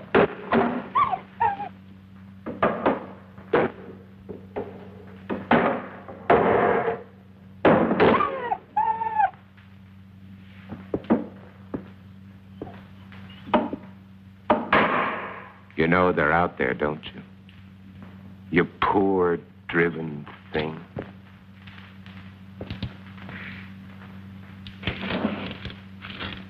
Everything's going to be all right. Nobody's going to hurt you. Everything's going to be all right. All right. You're going to get better. We're going to have lots of happy times together. You'll see, everything's going to be fine.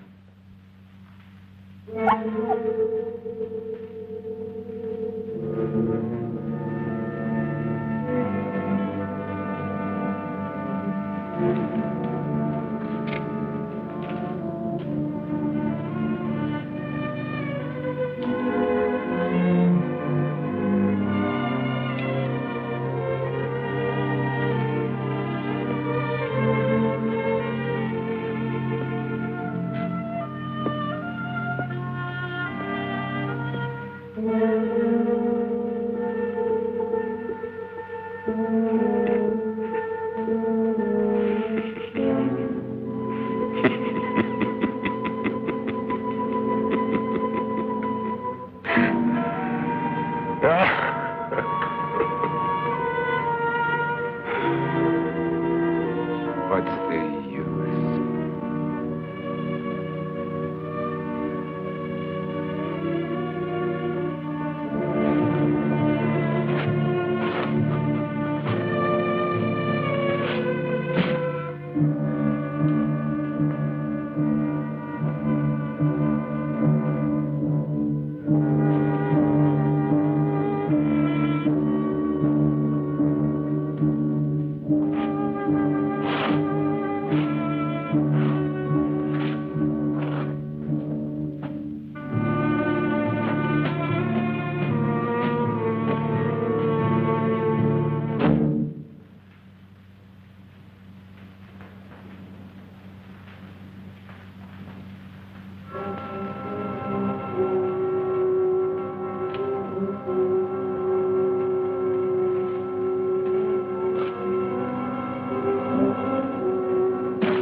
Wait, I'm not gonna hurt you. Can't you understand? Wait!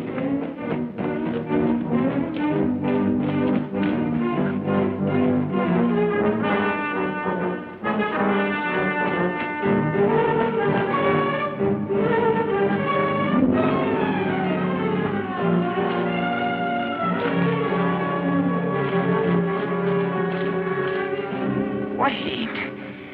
I'm not going to hurt you. Wait! Wait! Wait. I couldn't be out here in the daylight if I was one of them. You know that they can't come out until sundown. Do you want to come with me or do you want to face them?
You feeling better? Yes. Would you like a cup of coffee? Thank you.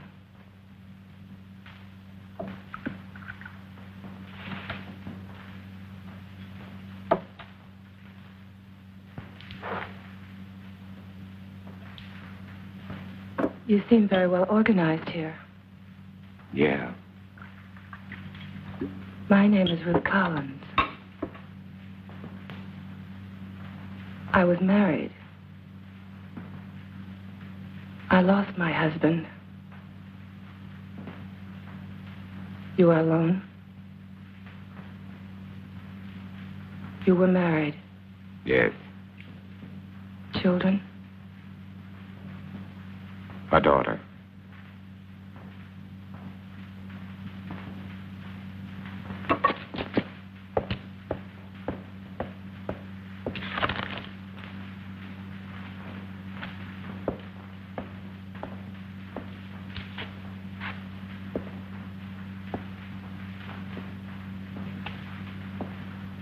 What are you doing?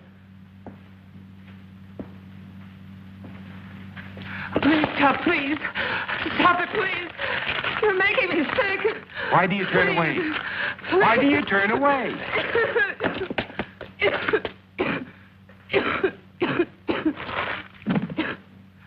You are infected. No. Infected systems are allergic to garlic. You think I'm one of them? You will be. You've made up your mind just because You can't change the facts by talking. Facts? What facts? That I got sick? I've had a sensitive stomach all my life. I saw my husband killed, torn to pieces right in front of our house. I've been wandering ever since, hiding at night, not eating more than scraps, sick with mourning, sick with fear, unable to sleep. Then you shout at me. You chased me across the field, hit me, dragged me to this house. And to top it all, when I get sick because you shove a piece of Ricky garlic in my face, you tell me I'm infected. Where are Let you me going? go. You can't go out there. It's almost sunset. Let me go, You I can't said. go out there now. In a few I minutes, the don't streets care. will be full Let up. me go. At I don't least let me give you a care. blood test. Don't touch me. Don't touch me. Don't touch me.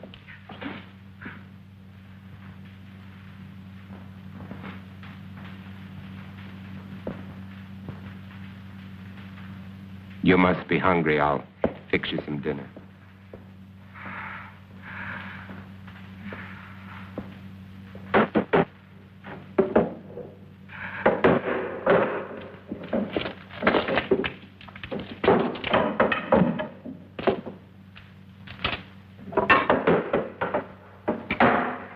You know, you should eat.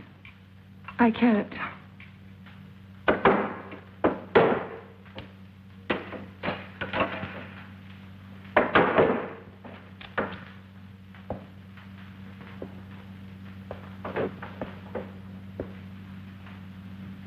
You seem used to them. Oh, as much as anybody could be.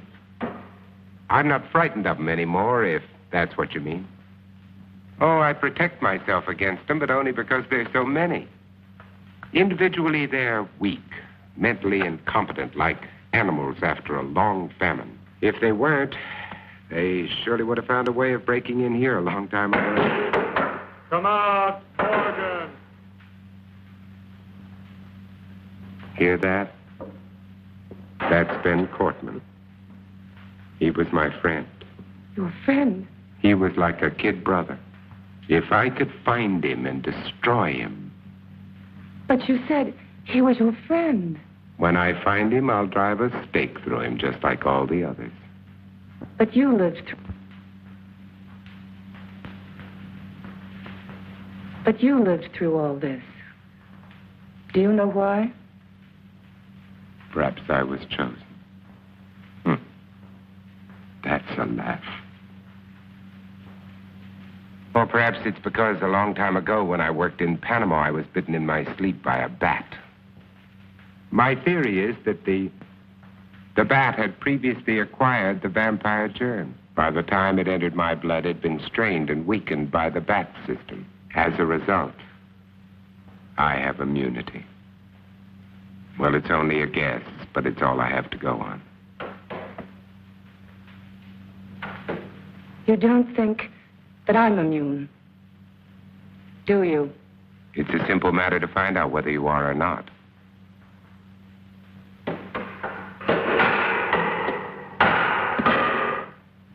What will you do if I am infected? Cure me? You don't have to answer. I know as well as you do. It's incurable. There might be a way. If not of killing the germ, at least of containing it, keeping it from spreading. If I had the equipment, the time. But you don't.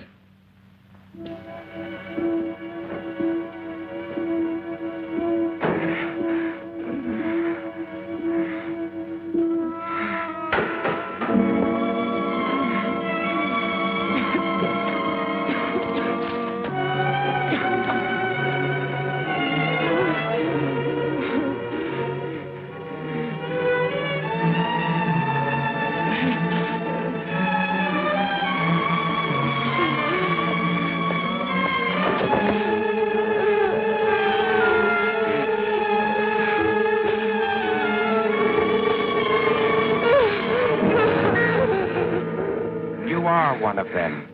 I was. And without that injection, I'll be one again. What do you mean? You found a solution? That's right. Exactly as you said it could be. I take that for it. What is it? Defibrinated blood plus vaccine. The blood feeds the germ. The vaccine keeps it isolated and prevents it from multiplying. We've had it for some time now. We? There are quite a number of us. And I thought you were alone. I was going to cure you. Does that amuse you? No. Now, I want the truth. I want all of it. Why are you here? To find out if you know any more than we do. You know far less. We're alive. Infected, yes, but alive. We're going to reorganize society. Do away with all those wretched creatures who are neither alive nor dead. Start everything all over again. And you want me to join? You can't join us. You're a monster to them. Why do you think I ran when I saw you? Even though I was assigned to spy on you. Because I was so terrified of what I'd heard about you. You're a legend in the city, moving by day instead of night. Leaving as evidence of your existence bloodless corpses.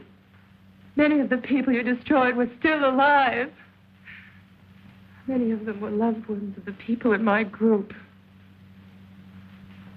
I didn't know. Is there any way you can get out of here? What do you mean? They're coming after you tonight. That's why I was sent here. To prevent you from resisting them. And supposed to keep you here. Until they come.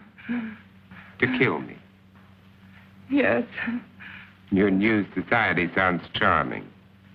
The beginning of any society is never charming or gentle. And you pretended to be shocked at my violence. Well, what are you waiting for? Why don't you go on and use it? Get it over with. Use it. Get it over with.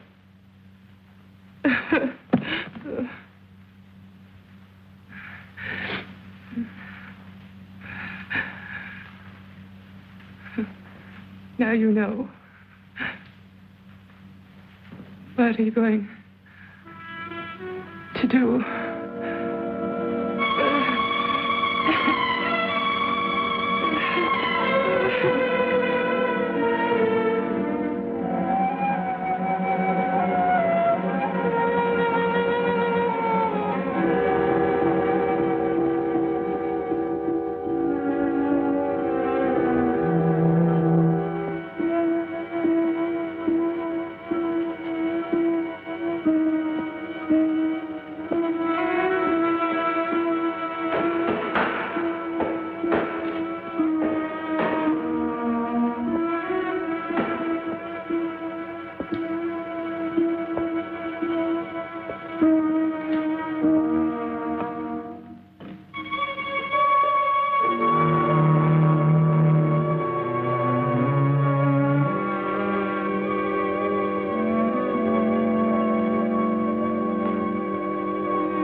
What are you doing?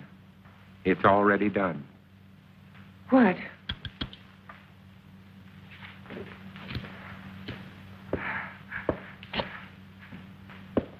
Look.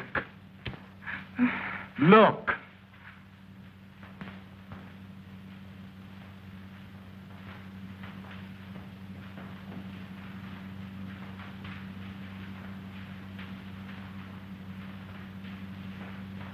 You see? It worked, Ruth. The antibodies in my blood worked. My blood has saved you, Ruth. Do you know what this means? You and I can save all the others. We won't be alone. We'll never be alone again. You are sure? Wait.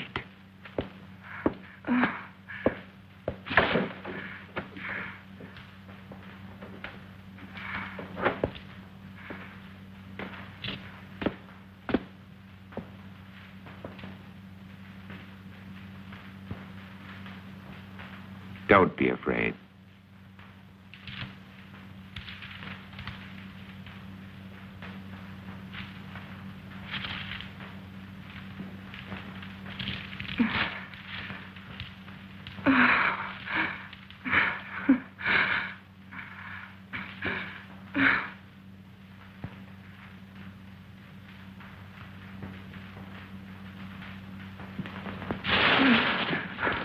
Where are you going? Get out of here. Tell them you're not a You threat can't to us. go out there. You They wouldn't all get of us. 10 feet. When they come here, there won't be time for questions and answers. They'll come to kill. For God's sake, Robert, let me go. Oh, Robert, please. Ruth, look, tomorrow. Please. Oh, Robert. Tomorrow, Ruth. Tomorrow will be all right. Robert, no.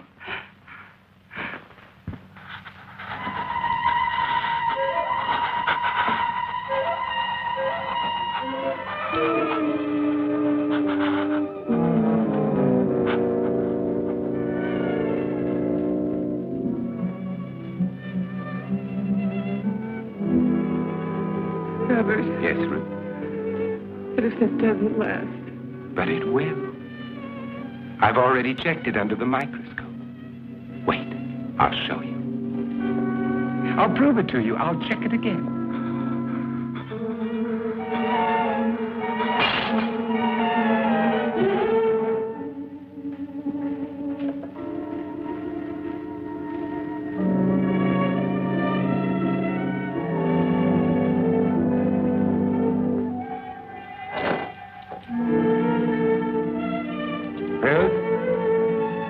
Take a look at this.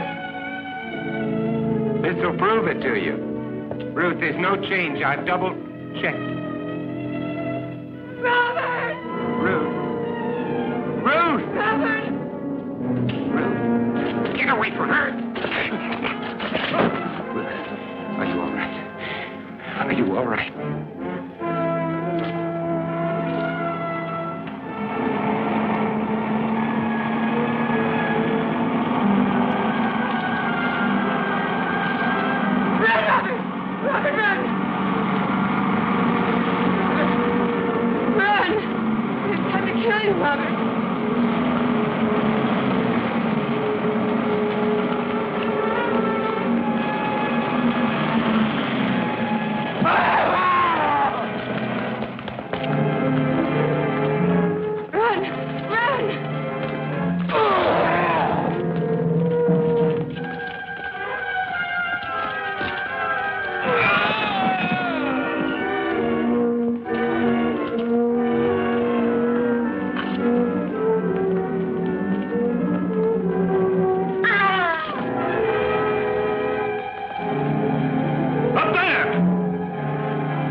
Stand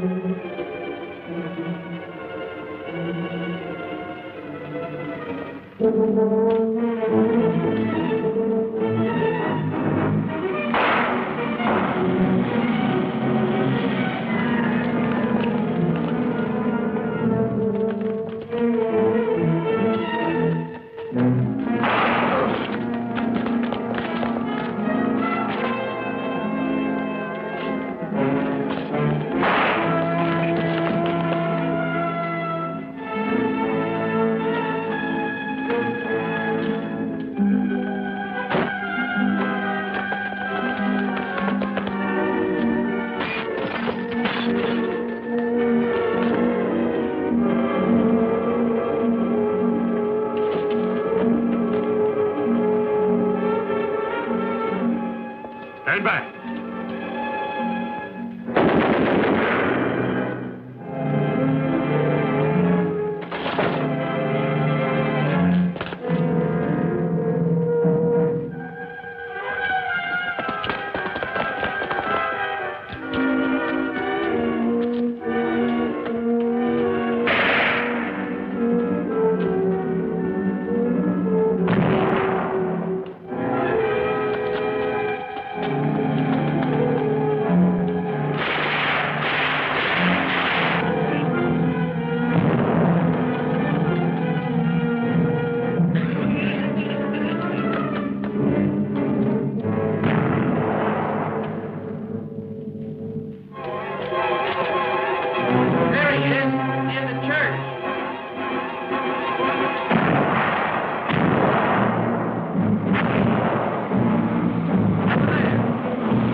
All of you freaks. Mutation.